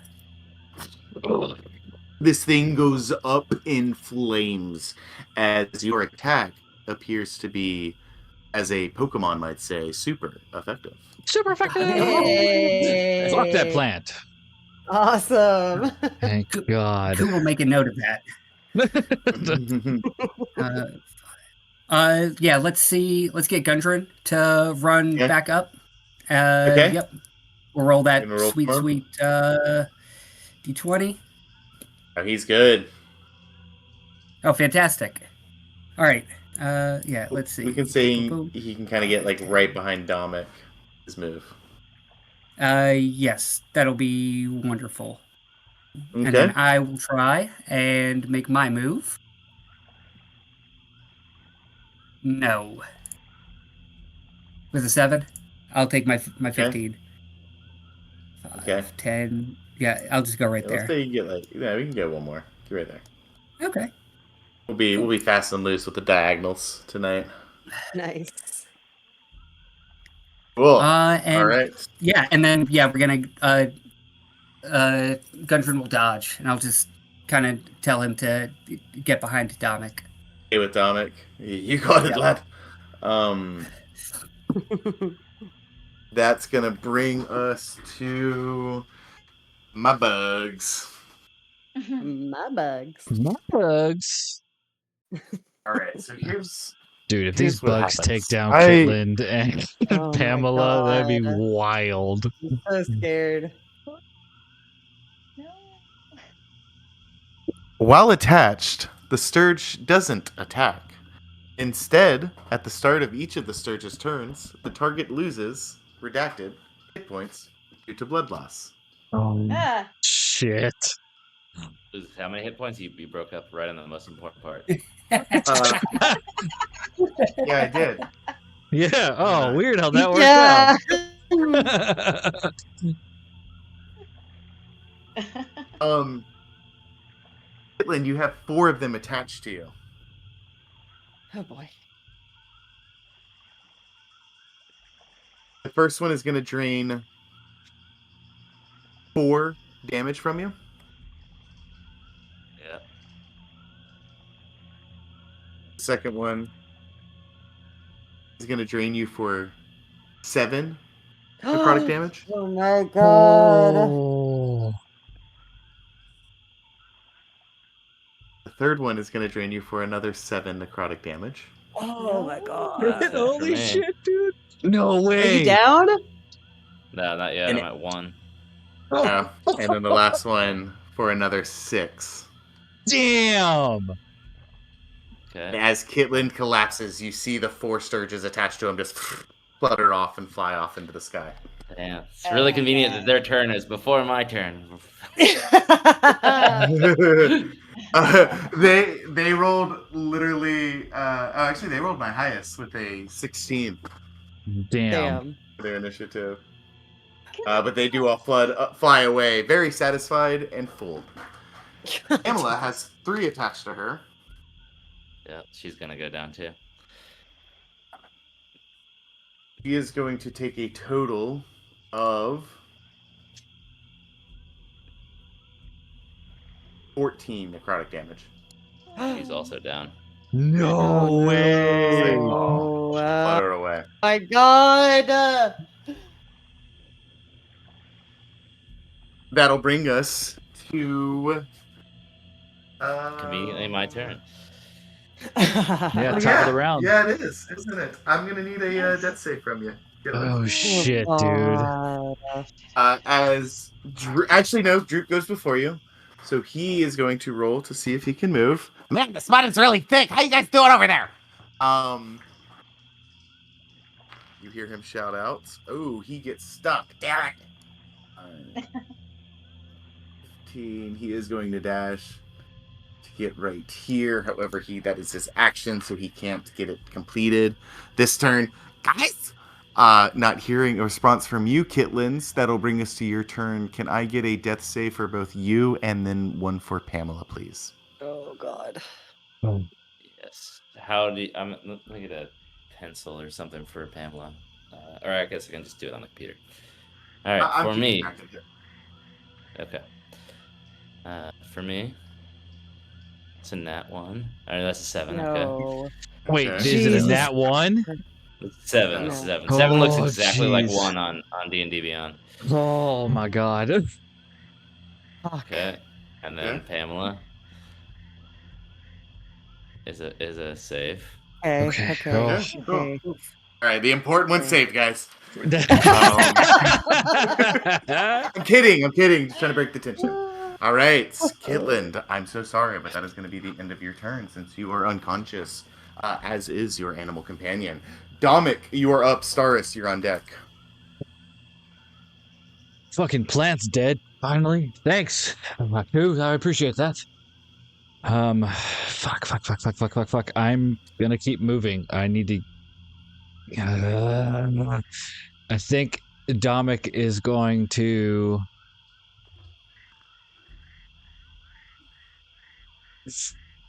I think at this point he's gonna move to the beginning of the bridge where Stars is and kind of hold his ground and wait for everybody to get past. Okay. So he'll move, but I think that's as far as he's gonna go. So let's see. You'll I will do Make sure you another can first. acrobatics check. Here we go. Come You got on. this. That rolled like Oh, bullshit. Oh, God You damn it, only dude. you only need to get to 15. Yeah, to be so kinda 5, where you 10, wanted to 15. be. I'm right there. Whatever, it's fine. That's Cool. my. Oh, man. I didn't think this would be this crazy, y'all. This is fun. Ah.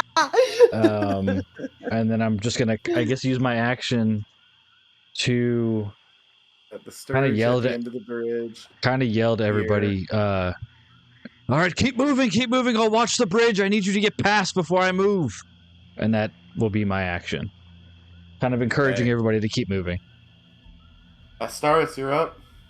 Oh shit. Yeah, we have no idea what's happening at the other end of the bridge. Shit. And I will say, And sorry, she's insulting the other fly. Yes. Amazing. I will say, as you look past the fly, you do see another Oh, flowery plant fuck you, beginning plant. to try to stealthily move, but I rolled a natural 1 on a stealth check, so you see him. It's very obvious that plant is moving. What does my fly need to roll as you insult it? 15 wisdom save. I got a natural 1. Oh, wonderful. Kill yourself. 2 points of psychic damage. It kills it. It pulls out a gun and shoots itself in the face. Oh my God. Oh my god. No, it also kind of clumsily falls and plops into the water and drowns itself as it is so disoriented from your psychic attack. Pulls out And and it kind of is shoots your- itself. Yeah. Listen to right. And I guess Oh, we'll man. 5, 10, 15, 20, You gonna roll to see if you can move first? 30. Oh yeah, let's do that. Oh god. Technically still starting on mud. Do both of us see Fair the enough. plant? Yes. That Okay. is It was 15. natural one. It failed. Yeah, Cool. yeah, yeah. 13. Remember, plants are bad. Move your full speed. Plants are bad. Lancer. Everything is bad. Everything is terrible. Yes. 5, 10. We'll use measure rolls, so you could get there Okay, with thank 30. you. Like here, maybe here. There you go. Just a reminder, I did say to Staris that I have a potion of healing. Yep. Oh, Yes. yeah. You refused to I take Oh will. yeah. That's also if we can get to your body I'll start before you running. roll all your death saves. I know. 80 feet of That's gonna movement be- over here. It's gonna be fine. Nothing bad ever happens in D&D. Oh Um, god. And we're just running, just like, we have to. God. All right. Staris pleads for And you all to hurry up. Question. Yes, ma'am. Hang on, actually, I can probably answer it on my own.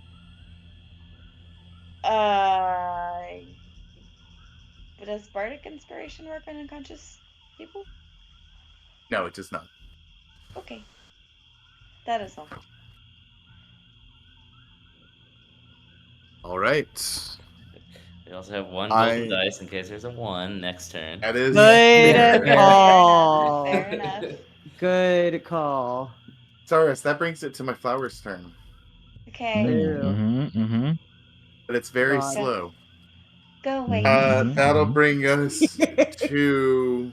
Getting ready. But you do see that it's 3 different colored blooms are very much at attention, as though it may have an action readied.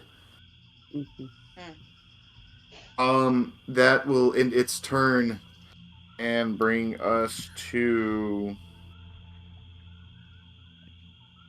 Is that true? I didn't write a number, so I'm guessing it is true. That's gonna bring to these guys' turn. This guy's freaking out and is going to try to swim back to shore, which is going to provoke opportunity. God. Yeah, Please I'd eat be him. freaking out too. Eat him. I like how gets he just eaten. disappeared. Ooh. Fully Gosh. eaten. This one is going to go 5, 10, and use the rest of its movement to climb back on the ward here. And then it's going to take a shot at Yuku. I believe that's only a 9 to hit, Ku. Oh, negative. Okay. Negative. This dumbass can't move again. Amazing. That one Good. can. Good. That one cannot. That one can. So this one is gonna go. You're gonna see as this guy came up here and couldn't really do anything. You kind of saw him maybe say something in Goblin to this one. So with this one's full move, it's gonna go 5, 10, 15, 20, 25, 30, and attempt to leap over this bridge. Oh no. Oh. As it does so. Plant monster. Yeah, something spicy. You guys Alligator. want spicy? No. You guys want I spicy? I like our spice. I like our space too. I'm comfortable with our spice level. You see a massive. Oh. No, I just deleted it. So mad. But for the best. Why did I delete The it? best. Hold please. It shouldn't have existed in the first place. No, it very much does exist. You see a giant constrictor-shaped snake Oh my shoots out of god. the water and just bites the warg and begin wrapping it in anaconda style around the warg and rider and like pulling it back underneath the water, and you just see this like bugbear like shout and curse in frustration. That's gonna bring us to Bernie, your turn. Quick point wait, of no, order it's not. again. Your goblin, I think, maybe ended its turn within 5 feet of my sphere.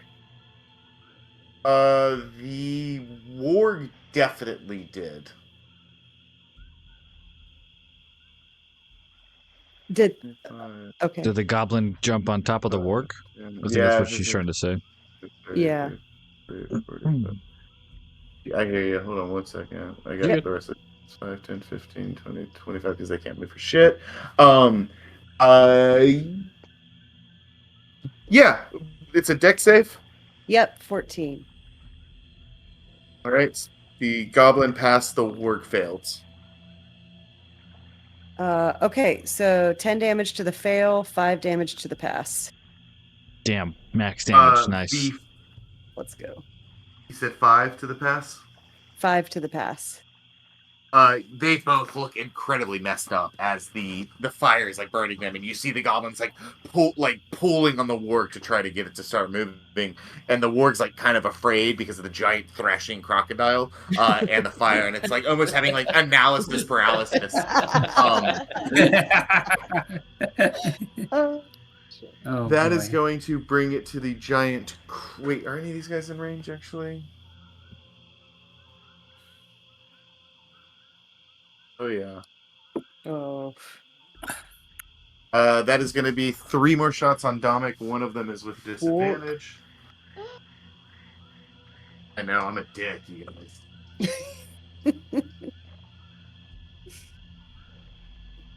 All right. Is this a tree? Do I get partial cover? Ooh.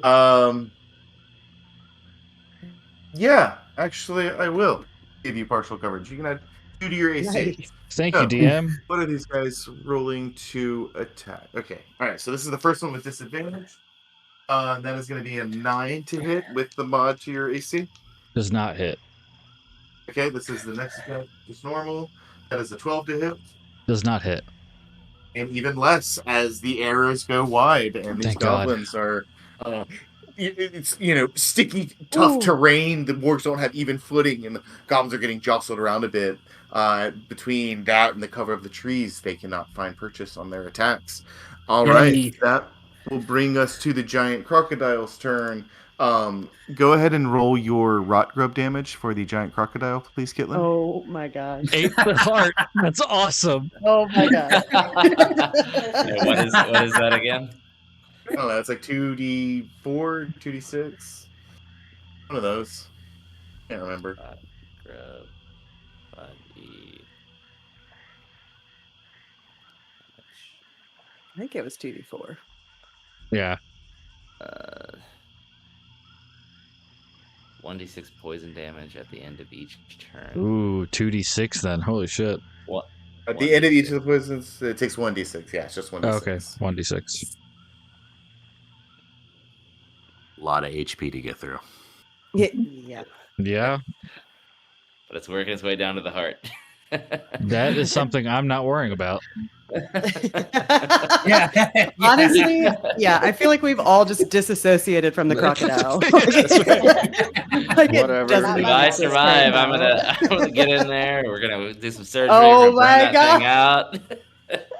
Holy shit. He's gonna do yeah. heart surgery on a crocodile. Yeah, it's gonna be awesome. A live crocodile. We got a Doctor. really fine crowbar that's good for surgery. So Yeah. You see in one fluid motion, the croc just comes up on land, grabs the warg, and then goes back underwater, leaving this goblin to like hop off and fend for itself at the last second. Oh, Wow. That's now Bernie's turn. The bugbear is on deck.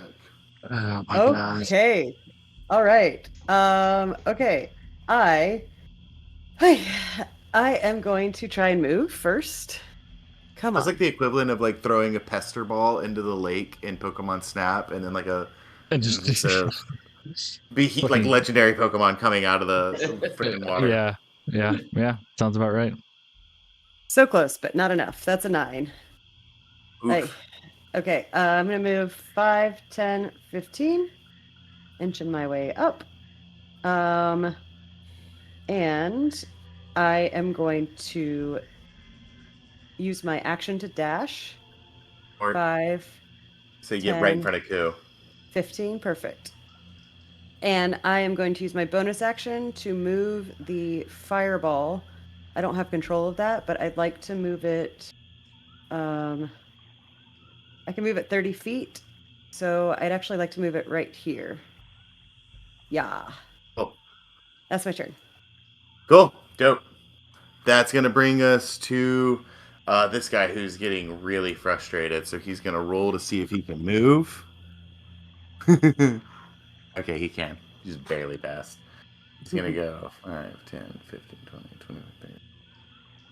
He's He's coming going at me. to start making his way on the bridge. And as he does, Sergeant, a bunch of annoying Yes. mosquitoes Yes. are going. Oh Let- man, I rolled an 18 and a 13 on those 2 mosquitoes to hit. Let's go.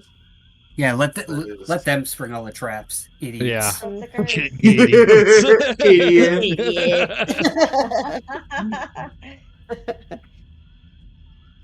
Man, he's taken quite a bit of damage as you see 2 of these mosquitoes stick to him, and you can now see where all of them get kind of riled up on the bridge as he begins treading on it. Jesus Christ.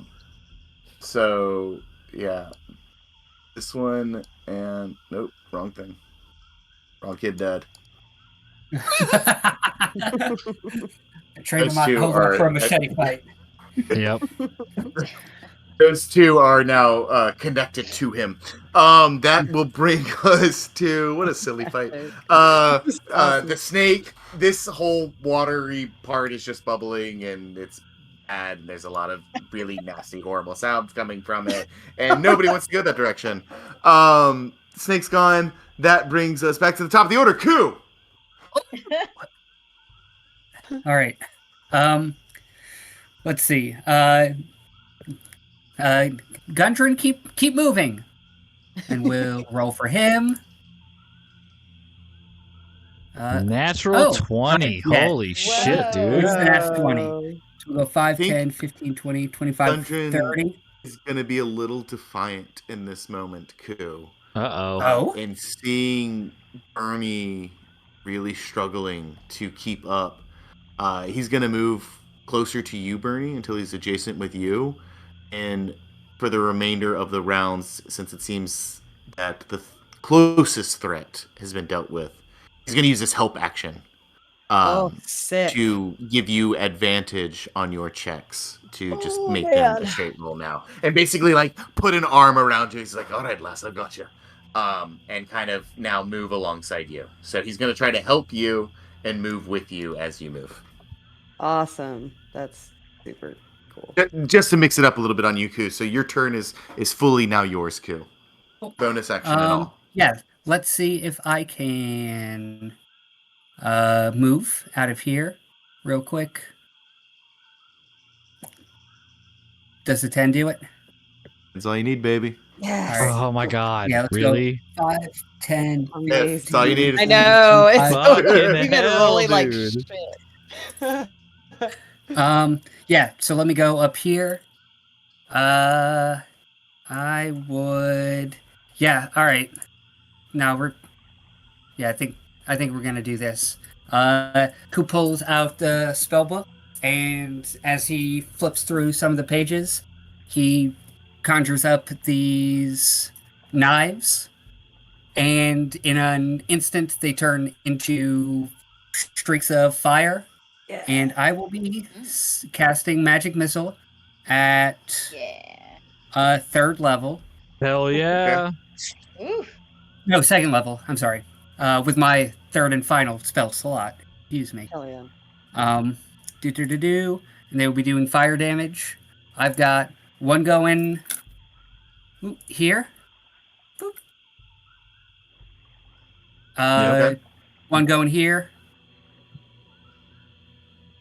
and then Okay. 2 going right here. Okay. Cool. On the goblin. Yes. All right. All right. So, Damage for and I'll roll them in that order. Yep. So we'll Okay. go for the plant. Let me see. How many are you gonna do? Okay. Yep. So the plant will take 2 points of fire damage. Okay. Cool. Yeah, you nick like one of the flowers, completely incinerating it, but the creature still seems sentient. All right. At the goblin, Mm-hmm. we'll take 2 points of fire damage on the ground. Yeah, this guy. How do you want to do it? Oh, Yeah. It's Yeah. very weak already. That's exactly what Yep. you needed. yeah. Cinders kind of streak by him as they uh, kind of singe him down, and he Okay. just kind of collapses into the muck. And then 2 Yeah. more for the far warg rider. Really quickly, Ku, I Hmm. believe you add 1 to all that damage. I think it's 1d4 plus 1. It is adding the 1. If you Oh, is hover it already over it, you adding? can see Yeah, where. I think Yeah. mine is. Yeah. Yeah, it should also. Yeah. Yeah. Yep. So that'll be 3 Okay, gotcha. and 2. So Another 5 2. all day 5. to the Oh, I far see. one. Cool. Go. Looks pretty bloody after that barrage of fire attacks, but still manages to hold on to his warg and keep his head down. His poor warg is struggling in the mud. Don't give up. Hmm. And that's my turn. Okay. That'll bring us to. Oh, good. um,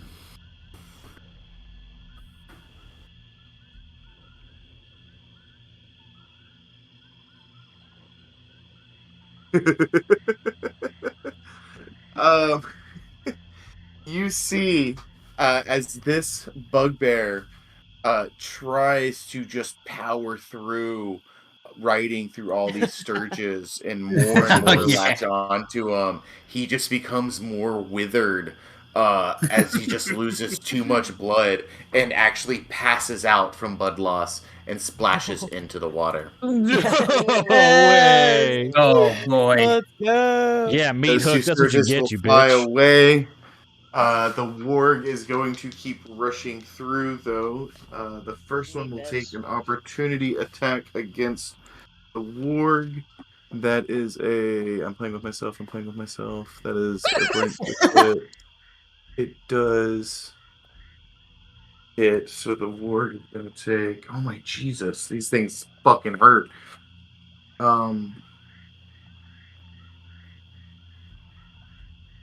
As the warg gets hit by the first one, it is going to stop.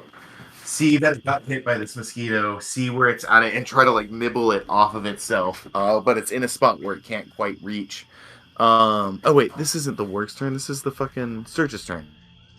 I'm sorry. These Sturges are just gonna rush this poor bugbear. Not a bugbear. Warg. The Sturges are rushing the dog person.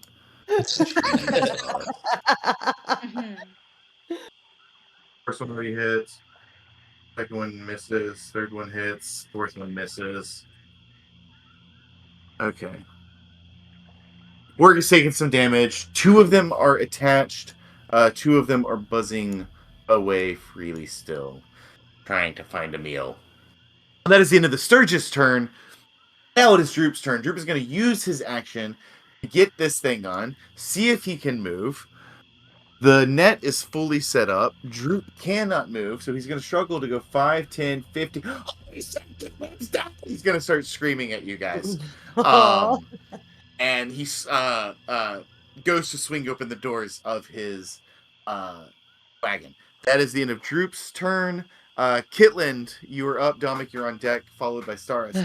Kitland, can I get a death saving throw, please? From you first, and then from Pamela. Yep. Damn it. Oh. Damn it. Okay, and now from Pamela.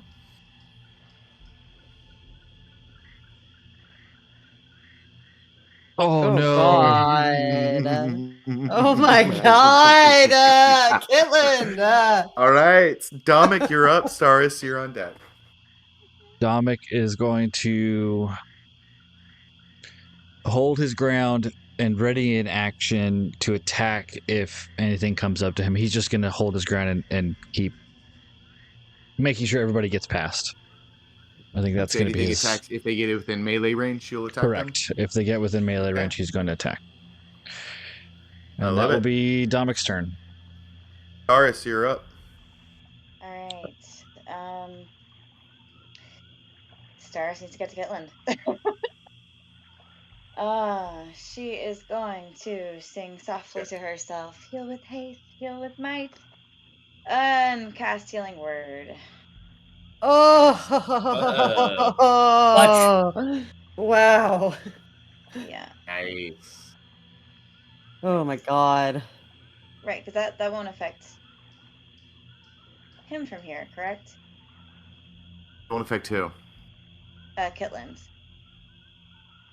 Yes, it will. Oh, okay. Perfect. Yeah.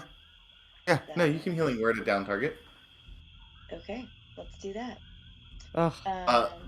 Yeah, he doesn't need to hear you. It's the song itself that has the healing, properties. Mhm.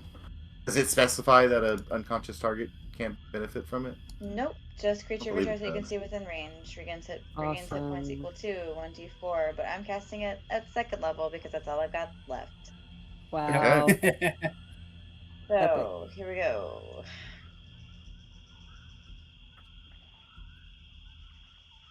All right, 11 points. Wow. I heal 11. Good. You heal You 11. heal 11. And All right, then fuck. with God. Yeah, you feel like shit, Kitlin. Actually, Kitlins, can you do me a favor and roll me a d10, please? Yeah, that's never With good. Haven't done 11 this hit in a points. while. he looks more alive than I am. Right. It's fine. What'd you get? 8. 8. Let's see. And you went down because of necrotic damage, correct? That's what those bugs do, I think, right? You said? Yeah. I think so.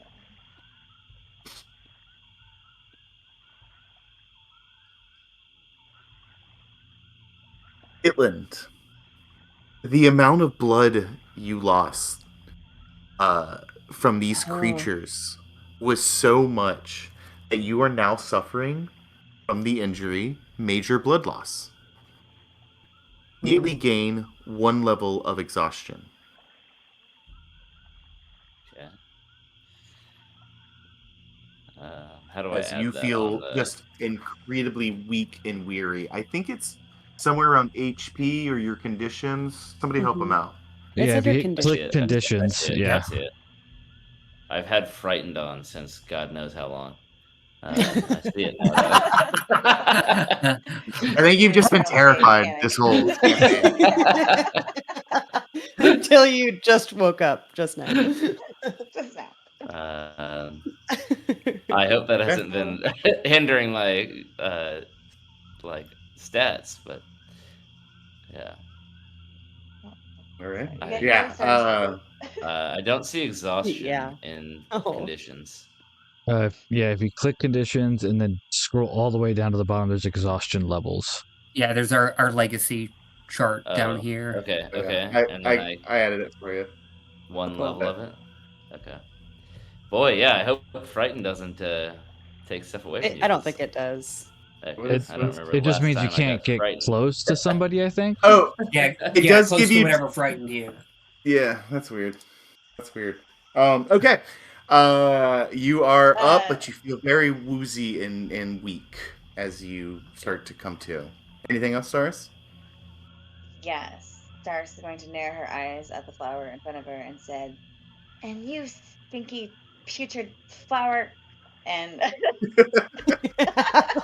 Oh, hurl some psychic damage at that if I can. It's like the little wisdom sweet save. little lady trying to cuss at somebody. That's what I'm envisioning. Stars is just like, you suck. Like hesitant to like use the cuss words or Yeah, something. yeah. You're a big Yeah. doo-doo face. Yeah. You stinky flower. No. Yeah. The flower wilts a significant amount, but it is not defeated quite yet. Damn. Okay. Resilient flowers. Doris doesn't feel safe to So- move. Yeah. Actually, I can still move.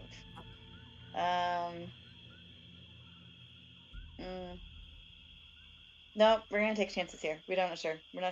Yep, Okay. Stars is good. Cool. That's gonna make it the flower's turn. Oh god. Yeah, it's no good. Damn it. I know what you did. I know what you did. It's whispers. I know what you did. Oh, that's Shit. creepy. Dude, you were the Yeah. one that blasted off one of its flower buds. Go ahead and Oh, roll a absolutely. d6 for me to let's determine which one you've knocked off. Oh, wonderful. Let's go with a D6. Cope the acid Yeah, just one. Oh, all right. Number one. Hmm. We'll see. Right, you knocked off the orange blossom. Oh, wonderful. That's the one that can just straight up knock someone unconscious. Well done. Oh, wow. Oh. However, I am lucky. Saurus, the Yeah. yellow and red blossom are still very much intact. So as the yellow blossom turns its attention towards you, it also is going to hawk a loogie of corrosive sap in your way. Can I get a dexterity saving throw from you, please? Yep. 15. Oh, hell yeah. Nice. You are very easily able to get out of the way of it. However, it does lash out at you with a barbed vine that comes from the red flower. Does a 16 hit you? Sure does. Oh no. You are going to take 2 piercing damage, and you are grappled. Mhm. Oh man. Mhm. As the barbs sink into you, you can Oh, boy. feel this sticky substance being secreted and leaking into your wounds. That immediately starts to give you these feverish chills. Mhm. Like, That is going to bring us to their turn. After their turn, Bernie, you're on deck. These goblins are kind of close, too afraid to get anywhere. Let's see if any of them can move. That one can. That one can. Hey, and that one still can't. However, I think they're just going to kind of go up to the bank of the water. This one's still trying to... Still getting stuck all along the way. Don't go by the water. Right? What's the worst that could happen?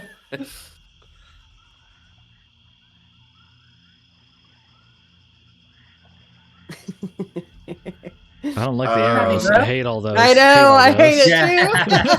it I feel touched. I don't want to feel touched. I don't want to feel touched. I don't like it.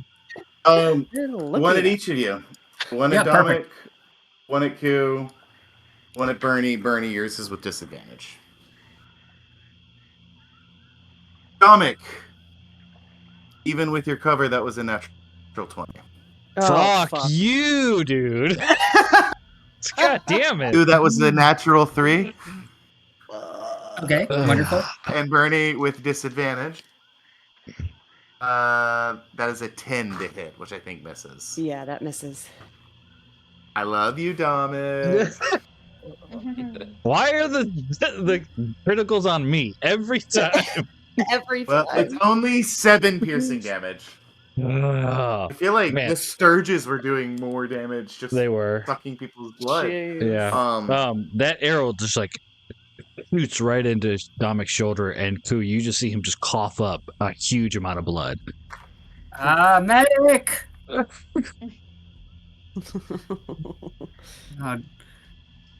But they do look a little hesitant to pursue much further. It looks like now they're just kind of taking pot shots, as their leader is dead and their confidence is a little shooken. That will bring us to your turn, Bernie. Yeah, Okie put dokie. that fire right in the bridge. Fuck those guys. Yeah. So I'm gonna attempt to move with help. So rolling straight for this, right? You're rolling straight because you got Gungeon there helping you. Yeah. Wow, hell yeah, 18, Nice. We did baby. it. So I'm gonna move 30, 5, 10, 15, 20, 25, More power. 30, and then Gungeon I'll will let you kind of, move. Cool. follow along with you. And is this bridge made of wood? It's like waterlogged, soaked pieces of refuse. There's pieces of it are wood, pieces of it are, you know, uh, natural like branches and logs, stones sometimes, whatever they could find really to cobble together to make this walkway. Not as clean as the map makes it seem. Cool, got it. I would like, if possible, to move my fireball to this square and Okay. then move the rest of the 15, 5, like to this warg if possible. Um, and the Roll goal be oh, go ahead. so I think the goal is to slam it into the warg itself. Well, there's kind of two goals. I think Okay. my main goal, to be honest, is to run it along the length of the bridge so that anything that is flammable catches fire. Because that's just part of the spell. Right. And then secondary is to ram the warg if possible. Cool. There is this tiny little surge in between the warg and the flaming ball. So this is what we're Mhm. gonna do. I want you to roll me just a straight d20. If you get a 9 or a higher, the ball of fire is just going to obliterate the Sturge as it barrels through it and into the warg. However, if you get an 8 or lower, the Sturge is going to be just enough to prevent it from moving through an enemy space. Okay. All right. Here we go. Oh my god. Come on. Yeah. Okay. Yeah. It would have been great. Obliterate. It would have been a great story moment if that stir just stopped it in its place. Yeah. Oh, hilarious. Windshield moment. Yeah, right. Right. Yeah. I lost it. I deleted. I am trigger happy on this. You're just deleting things Space left button. and right, man. Okay, now it's not doing the thing. No, just give me my fire. Okay, that's it now. Fire. That's better fire. Yeah. That is kinda cool. And it slams into the work, so that'll be the deck save Yay. from the work. Yes, Dex 14. That is not going to be enough. That is only 9. Yes. Amazing. 2d6 damage. So that's 8 damage. Hell yeah. Oh, yeah, that work's done. Hell yeah. Absolutely. Says it just rushes straight into it, sending the remaining surges to kind of like scatter as this giant rolling ball of citronella is just scaring them off. Nice. Hell yeah. And that warg is just completely run over as the ball runs into it and then literally goes over its back. And it begins to burn and sizzle, and you can see that the part of the bridge that warg is on is actually starting to burn just a little bit and separate, kind of like this one up here. Amazing. I don't think I've used my action. That was my bonus action, and then I moved. So honestly, for my action, I am gonna chuck another ice knife at the closest warg right here. Oh, dope. So roll the attack. That's awesome. I am not going to press cast because last time that was chaos. So I'm going to roll a d20 and add 6. It was chaos. Oh, that's a net one. Uh, But Explodes it still behind needs him. to. Yeah, and it still needs to make a dex save, or it takes 2d6 damage. He got a dirty 20 on his dex, but the goblin on his back only got a 7. Okay, so that's going to be 10 damage to the goblin. Oh, well, that goblin's fucked. They They have 10 HP, so well done.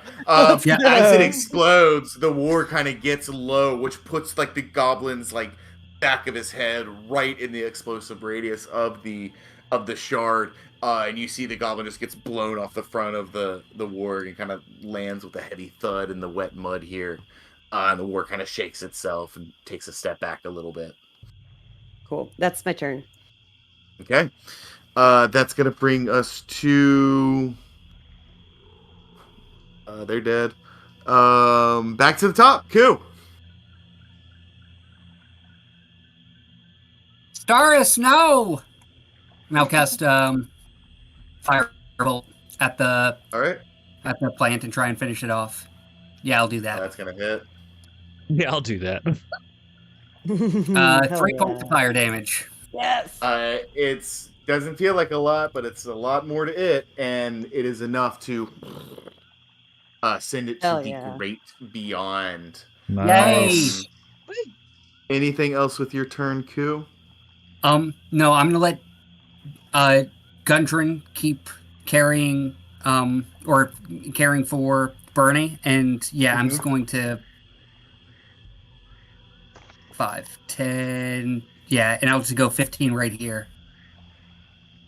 At this point, I think the remaining goblins, are going to begin to retreat and just act a little bit out of turn order. I think the remaining Sturges will also kind of just float off.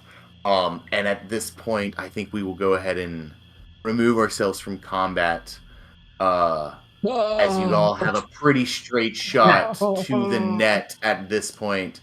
This warg will kind of start to back up and be the first to retreat, which caused the other two to hesitate before they eventually decide to retreat as well. They may be moving kind of slow and still on the map during your next few turns, but it does appear like they are kind of done with this pursuit for now. Yeah, until I say we're done, because I got 120 feet of range. And I give zero fucks right now. Who is angry? They have 320 feet of range, so if you want to take pot shots at them as they're retreating, they may do the same to you guys. I'll leave that up to you. But for right now, we are out of combat, as it does appear they are retreating. What all would you like to do? I mean, Dominic is gonna keep moving Gundren and Bernie and like ushering them onto the bridge. Let's keep going. Let's move. They're retreating. I'm just going to keep my flaming sphere where it is, trying to burn as much of that bridge as possible. And so, yeah. I'm going to give Pamela the healer's kit and bring her back to life. Oh, yay! Nice. Immediately stabilize. Oh, good. Will say that, yeah, absolutely, you can go ahead. And is it your feat that allows you to do it, or is it the healer's kit itself that allows you to do it? Got healer healing. As an action, you can spend 1 use of your healer's kit to tend a creature and restore 1d6 plus 4 HP to it, plus additional HP equal to the creature's maximum number of hit dice. Nice. And you can just use a healer's kit to stabilize a dying creature, and when you do so, it also regains 1 HP. So you aren't just stabilizing it, you're literally like bringing them back up for a round as though they had rolled a nat 20 on their death save. So as you go to Pamela, as you start running across the bridge, the rest of the party you see is catching up behind you. As you see Caitlin like pop up from your spell and immediately go to Pamela. And yeah, you pull out a little bit of the bits that you have. You put some pressure on the wounds, and you're able to stop the bleeding, and you pull out a little good berry, and she slowly starts to eat it. You see her eyes slowly flutter open, Kitlin, as you expend your last charge of your healer's kit to bring Pamela back to 1 HP. Yeah, and then that healer's kit, like if it's at 0, it's without checks. So it says. Without 0 checks? without needing to make a wisdom medicine check. The kit, exactly. You can expend 1 use of the kit to stabilize it. So normally, if another player is downed on the battlefield, guys, anyone can make a medicine check to try to stabilize them. If you roll a 10 or higher, then you will successfully stabilize them. Like if you had used the spare the dying cantrip on somebody, it's a way to like give them some medical attention so that they're not at risk of dying on the battlefield. Now, obviously, they're still at risk, right? They can get hit again. Things can happen to cause them to start having to roll death saves again. But any player can try to make a medicine check on a downed character to stabilize them. And what that is saying, Kitlin, is that you can just use one of your charges to not have to roll, to not leave it up to chance, to just say, no, I do this because I'm using my healer's kit. I don't have to roll for it. They're now stabilized. And because you have the healer's feat, when you do this, they will also get 1 HP, become conscious, and be able to rejoin the battle on their turn. Cool. And then Oh, yeah, so that's for Beast of the Land, what is its the plus additional HP equal to the creature's maximum number of hit dice? How do I figure that out? I'm looking at Beast of the Land, but what is maximum number of hit dice? That's a good question. Let's see if we can find that really quick. And then I'm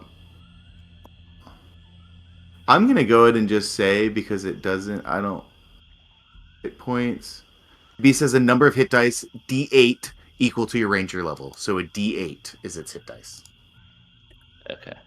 Or is it actually looking for the number of hit dice, which would be the level?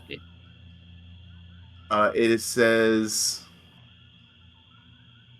to the creature's maximum number of hit dice, correct. So it wouldn't be just the a 4. amount of, right. Yeah. Because it's, that's a weird way to say your level. Because that is a very... just be your level. yeah. Yeah. Okay. Yeah. So, thanks, multiclassing. 1d6 plus 4. Right. Yes. So that will be an now 8 that's separate. plus then plus an additional 4, so it's 12. Well, so hold on. I have to go to the bathroom.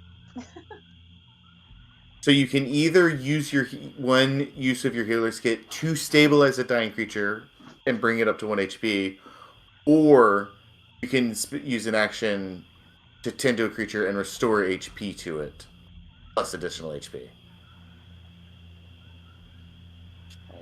You can spend. You can use one of your tend creature and restore 1d6 plus 4 HP to it, plus additional HP equal to the creature's maximum number of hit dice. I think that can only be used on somebody who's not unconscious, the healing aspect of it. If someone's unconscious, you're just using the use of the healer's kit to stabilize. Does that make sense? So it's like 2 separate actions that each use 1 use. Then actually expend 1 use of the kit to stabilize a creature that has 0 without needing to make a... So you only had 1 use of your healer's kit, so you use that 1 use to stabilize her. If you had another use, then you could say, hey, now that you're stabilized, I want to heal you. And I know that, like, traditionally, like, if you use a healing spell, you can heal an unconscious person, but because this has, like, a specific set of rules for what it does for an unconscious person, I don't think you can use the healing. I'm gonna rule that you can't use the healing on the unconscious. Does that make sense?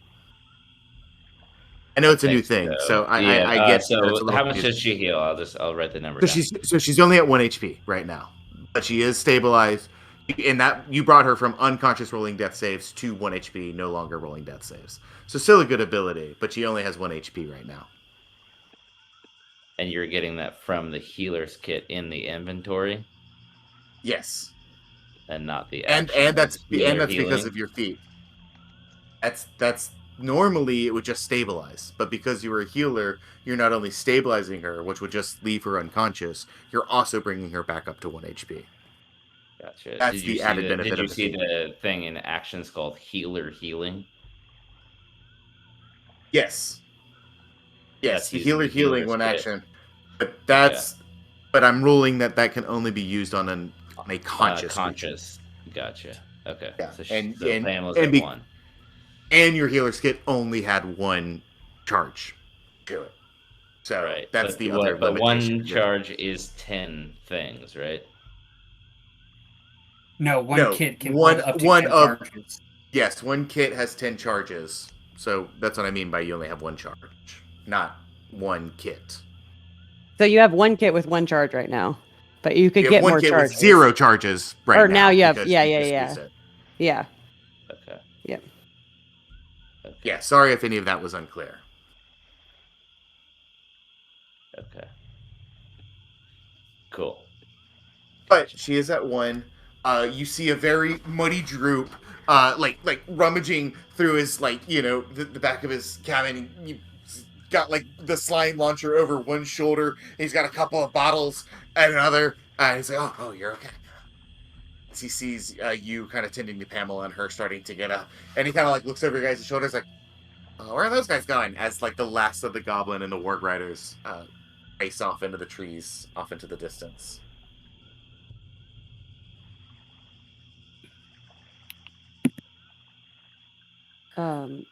Yep, thank you. I think, Bernie kind of leans on Gundren and gives a little smile over to him as she's covered in like mud and blood and sweat and just every gross imaginable thing, leaning on him pretty hard. Thank you.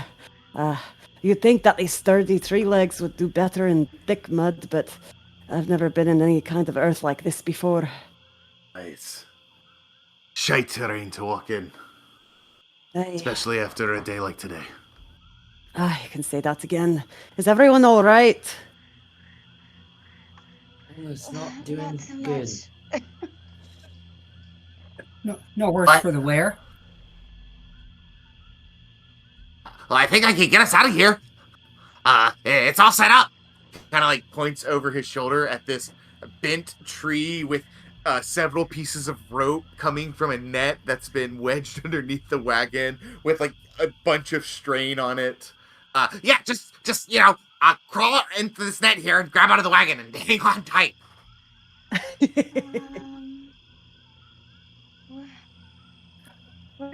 I know a think bad it's idea gonna when I go? see one. I step away. I'm just trying to help. Does you guys want to get out of the bog? What are you trying to do? I'm gonna launch my wagon out of the bog because it's stuck. Like a slingshot. Who just Dominic, looks at I'm the not rest sure. of the group? I'm not sure if we can hear Dominic. I can't. Oh, sorry. Yeah, no. There we go. Okay. So you're saying you want to hold on to it as it launches out of the bog. How are you going to stop? He just is shaking his head yes and looks really excited. Yeah, that's a no for me, dog. That's not happening. His ears droop down sadly. I love the enthusiasm, Drew. This is a very interesting idea. I just don't see the end result with our survival intact. Does that make sense? He's just still smiling, shaking his head yes. I love this stupid little goblin. The half-cocked slime thrower on his one shoulder is like spilling slime that's like sizzling very close to his ankles as it like drops on the ground. He like slings it back over and like just throws it into the back of his wagon now that he doesn't need it anymore. So are you guys coming or? I'm going to supervise so. from the ground, I think. I'd really like to. But I feel I'm Let too me on. weak to take this ride. Well, kind of smacks like a bug off of his face. I guess the coast is clear for now. You guys are welcome to hang out here. Relax a little bit. Hey, I might- could go for that. I think that might Bernie's be a gonna good like, idea. Rest. Yeah. yeah, Bernie's gonna stumble over to the wagon and just kind of sit on it. Don't Don't. launch this thing, No. please. Don't sit on To it. all the gods. Don't do Yeah. that. Don't sit on it. I That- just- You look I just you need look the up rest. at the straining tree and hear it like that thing is primed and ready to go, Bernie. Do not sit on that cart. All right, all right. She stands up again and Don't walks, do that. stumbles a few feet away. I kind of want to take a look at all of this and see if this is actually going to do what he thinks it's going to launch it, or is it just going to pull it out of the mud? Like, I kind of want to check this whole thing. Oh yeah, roll an investigation check. Okay. What are the rest of you doing? That's I am Darcy's gonna go bleeding rest. Do you from the have any mouth and a good hole berries? in my chest. That is a 5. That's a natural one. That was a God. natural 1. Do you have any good berries, Coo? I got one left. Hitlin, you still Good have that demo, healing but- potion, right? Give it to somebody. Right. I mean, you can take it if you want. No, I don't need it. I'd give it to Pamela before myself. Does anybody need it more than her? So Stars is playing a song of rest. They're Okay. taking a little Song of Rest it is, then. a short rest. Yeah. Mhm. So one You guys tell d6 me, for what are y'all doing? anyone who is. But yeah, I think we're going to take a short rest. Yep. Okay, cool. So we'll just take a quick breather, and then we're gonna go. Yep. We're gonna Okay. take you Yep. back. Can everybody Yeah. do me a favor and stand a little bit further away from the water? Yes. Good Yeah, idea. maybe over here. Dominic, you look over your shoulder as Kitlin says that. You see a large tail just disappear underneath Yep. the water. Yep. Gundren, no! Gundren! Yep. Coming. You all huddle And underneath this move. tree. Yeah. You take a small breather. Stars plays some music. You eat a little bit of your rations. You guys can do whatever you'd like, but yeah, we'll say 45 minutes, 50 minutes, an hour passes pretty quickly, as this feels like the first time all day you guys have felt at least a little safe. You could go You can ahead take a and short take and complete a short rest, as nothing Oh, costs thank you. The God. murky water bubbles a little bit, but it looks like the larger creatures just fed quite a bit and have now grown quite languid and restful. And so you said with the Song of Rest, Stars, do we add anything to our dice rolls if we use them? Or no? Sorry, I should not have done that. It's just one extra. Hold, please. Actually, you just get an extra 1d6. Okay. Okay, cool. Okay, awesome. Not bad. Yep. If your DM ever let you guys take short rest, that would be a super awesome ability.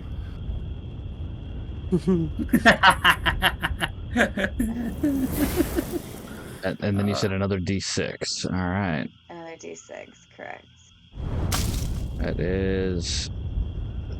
All right. That was 20 points of fucking healing. Hell yeah, dude. Oh, hell yeah. So Yes, please. I Yeah. pressed it too fast. So 1d10 plus 3. If you choose to do 2 of them, you get 2d10 just plus 2d10. 3. You still get your Plus 3 or plus plus 3. 6?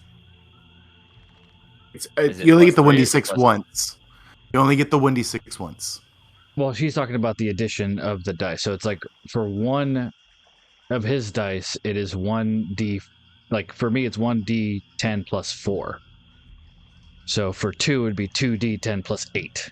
because it adds Oh. your Constitution modifier. Yes, you add your Constitution modifier to each die you roll. You only get stars when you say one time. Oof, that's a 1. That's Nice. Regardless of how many- correct. Got it. A 6 plus 6, so plus 12. Yeah. And then Sorry? for Pamela, does she get benefits?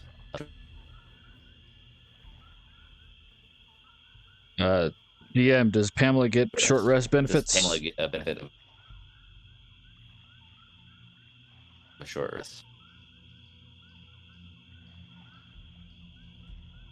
That's a good question. I think. D8 think as her Pam hit cut die. out. Can you guys hear me? It's all garbled. I'm getting lots of robot talk right Yeah. now. Breaking up. Yep, we lost the DM. Yeah, like your delay, and you guys are speeding up. No. Okay, I went out and in to Yeah. see if that fixed it. I think it fixed it for me. Hello. Yeah, Yes, I can Hello. hear you. now. I can hear you. Okay. Pamela has a D8 as her hit dice, and then whatever her Constitution modifier is, she'll add that. Okay, so D8 plus 2. I mean, at this point, So just use 4 more. every single hit die Oh, you have yeah. because we're gonna take a long rest eventually. At some point. Sooner rather than later, I hope. Alright, so We'll Pamela see. is at 5. All right, there you go. Nice. Yeah. That was a good short rest. Yes, it was. As you guys rest, Gundren's pretty quiet and just kind of head on a swivel, scanning the environment. Still, I think maybe a little hesitant to fully accept his freedom just yet. Droop is a nervous ball of energy, which is pretty par for the course. He's blabbering on and on about how, good it is to see you guys, how he never thought he'd see you again, how he considered traveling further east, but then he kept thinking about you guys, and I started to get kind of worried, so then I thought, well, maybe I'll just go and make sure that you guys got to the bog. And then I found this really spooky part of the forest. It was just covered in spider webs. I saw a couple of dead bodies. I saw Leonardo's dead body, so I figured you guys had been there. And then I saw where the bog was, and I thought maybe I could give you guys a hand in case you guys got into a bad situation, but I got stuck here. I haven't been able to get unstuck. I built this little thing, and I'm not gonna get unstuck. So what's your plan again there, Droop? You're gonna fling the cart? The tree, I'm gonna release this lever, and it's gonna cause the tree to go straight up again. And as the tree goes up, it's gonna pull on the net, which is then gonna lift the cart out of the mud, and then it's gonna fling it, because this is just a little slip knot right here. And then as the tree flings the cart up into the air, it's gonna release it, and it's gonna shoot the cart, with me on it, out of the woods. Right, can we get, the stuff out of the back of the cart before you do that, just so it, can fling a bit further? Like your slime guns and your rock grubs, can we take that out of the cart? It will go so much further. Yeah, but then I'll have to come back for it. Well, we'll help you carry. We'll carry it for you, with you. No, we're gonna ride with the cart. Right. But It's faster. Don't you want to get further away? Yes. Right. So let us take some of the weight. We'll walk it. We're just. No, but I want to get away with my stuff. We'll bring the stuff to you. I think you're confused. I've got this. And I understand. I think he's confused because I want my stuff, and he's telling me to leave my stuff. All right. Right, I you am still have I your am stuff. I am sitting in the. I'm gonna sit in the seat next to him. Come on, Drew. Mhm. Are you ready? Are we going now? If you're ready, let's do this. Yeah, guys, let's go. Come on, everybody. Get on the cart. Grab it. Nope, just me. Alright. I think No, just me. We've But- all got to go. It doesn't make. We're not coming back. This is a one-way trip. Look, I think you're confused. Okay, so when the cart leaves here, it's gonna go really, really high up in the air, and it's gonna go really, really far, and then it doesn't ever come back here again because this place is bad. So we take all of my stuff and all of you guys on the cart, and then we launch it. Does that make sense now? Okay, and he starts explaining it again, but like a lot slower this time because he really thinks you guys don't understand. Bernie gets on the cart. Right. Next to Koo. Yeah. All right, Perfect. yeah, makes sense to me. And just climbs Right. on. All Just right. not thinking, feel exhausted. Droop is like on top of the cart, like using hand motions, like you guys, like gesturing towards you, and he like on the cart, like and he gestures like towards himself, like come on. Like have you guys seen was it Saving Silverman? In that one scene, it was like, come on, come on, come on, come on, come on. Like that's Yeah. very much Yeah. what Droop is Yeah. doing right No, now. I remember that. Domic's gonna make a face at Koo and just kind of like, are you sure about this, Koo? I think we will be all right. Yes. I'm worried about Gundren.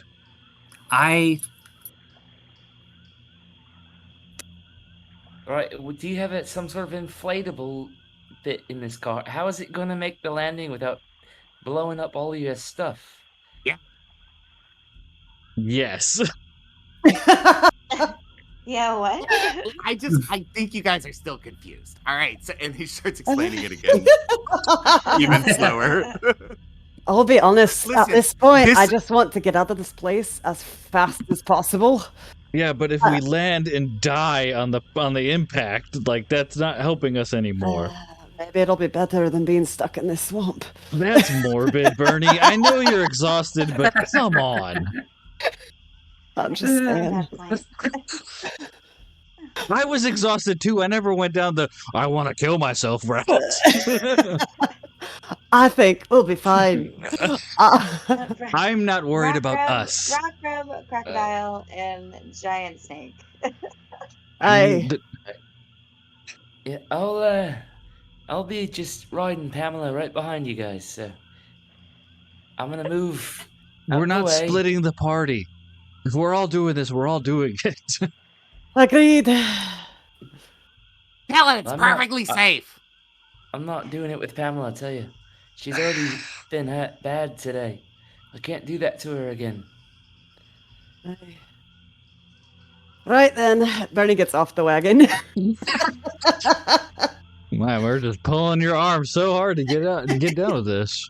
All right, Koo, it looks like it's just you and me after all. That's fair. Shall we? All right, see you guys later. And No.